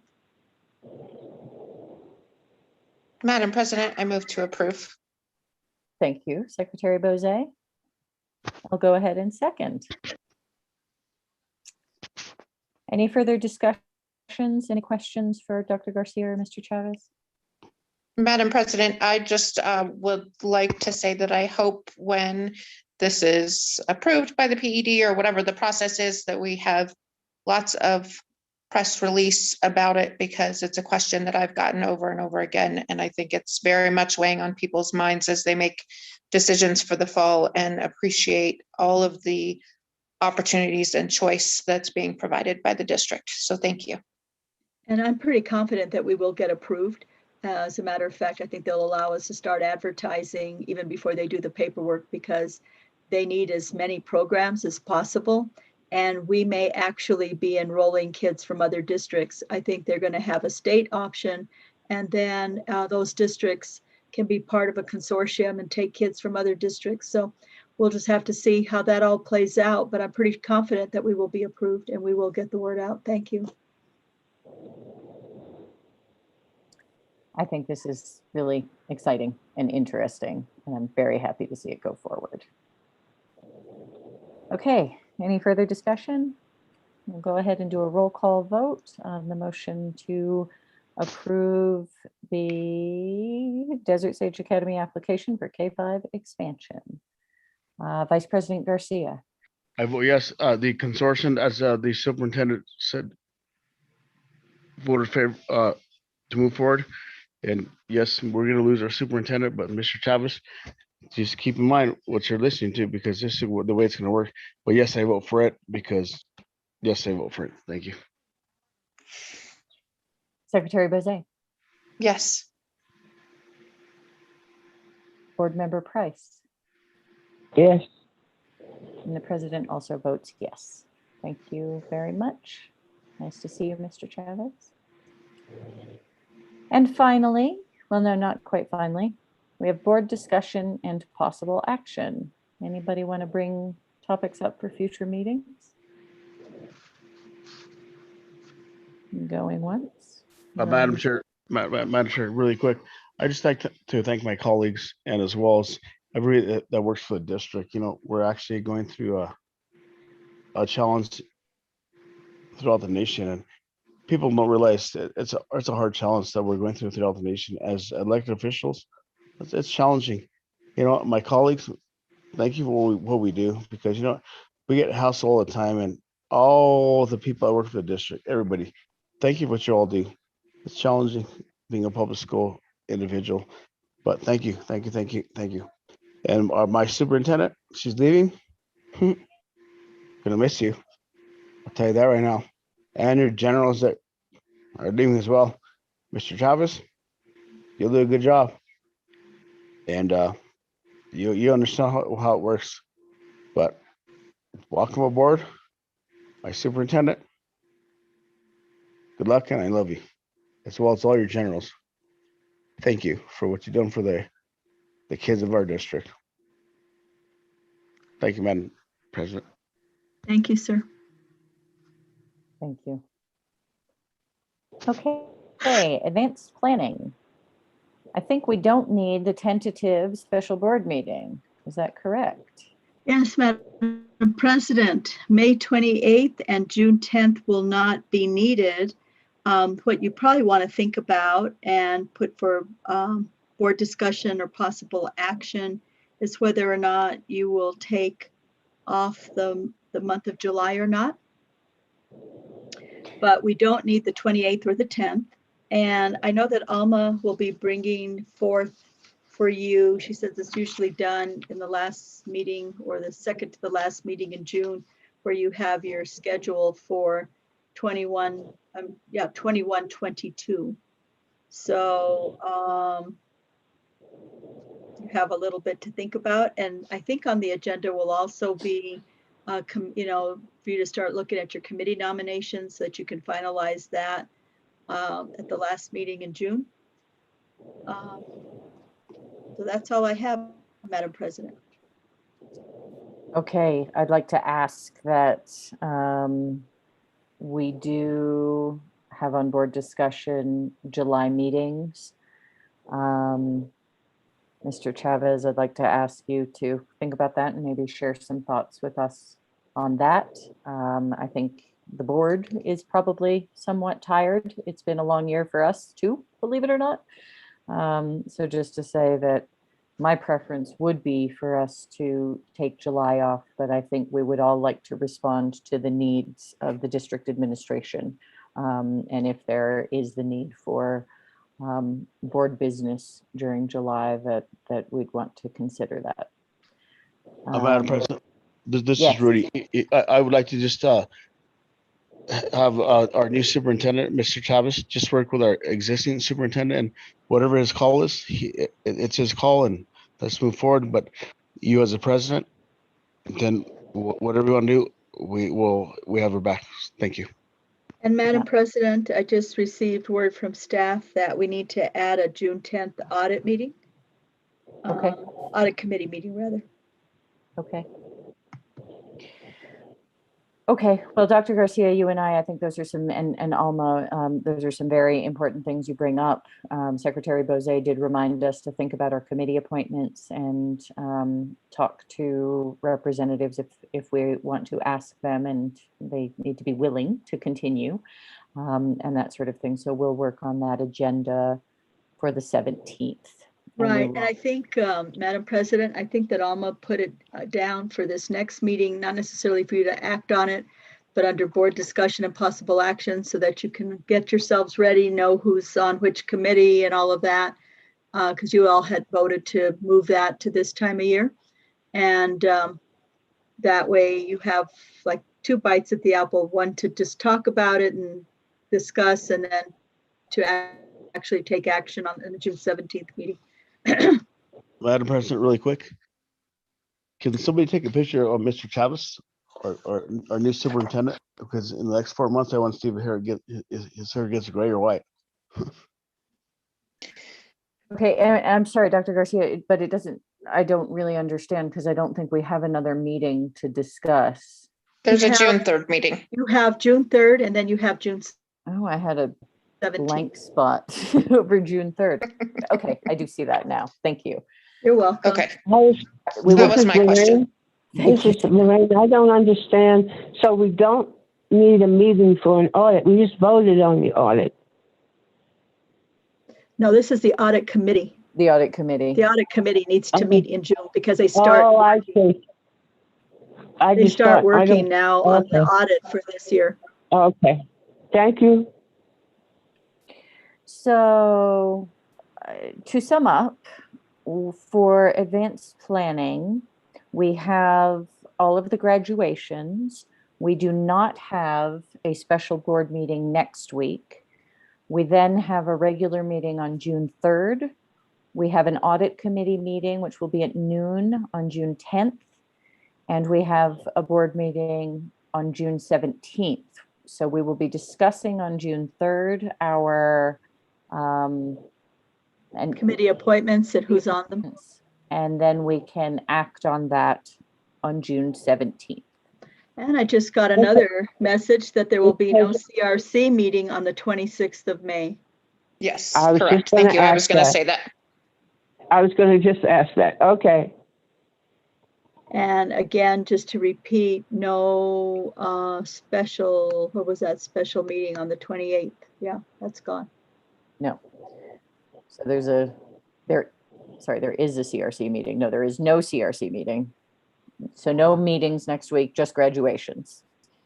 Correct. And then on June, we'll come back together as a board. Correct. All right, anything further on advanced planning? Dr. Garcia, thank you very much. Thank you, you and members of the board. Down the number of meetings we'll have with you, and I hope you know how much we all appreciate you, and we really do appreciate everyone throughout the district, and it has been a heck of a year, and best of luck for the last few days of school. All right, Thank you so much, and looking forward to graduation. That's the best part. That is the best part. And we are adjourned. We will see you all. Thank you, everyone. Board meeting in June and for graduations next week.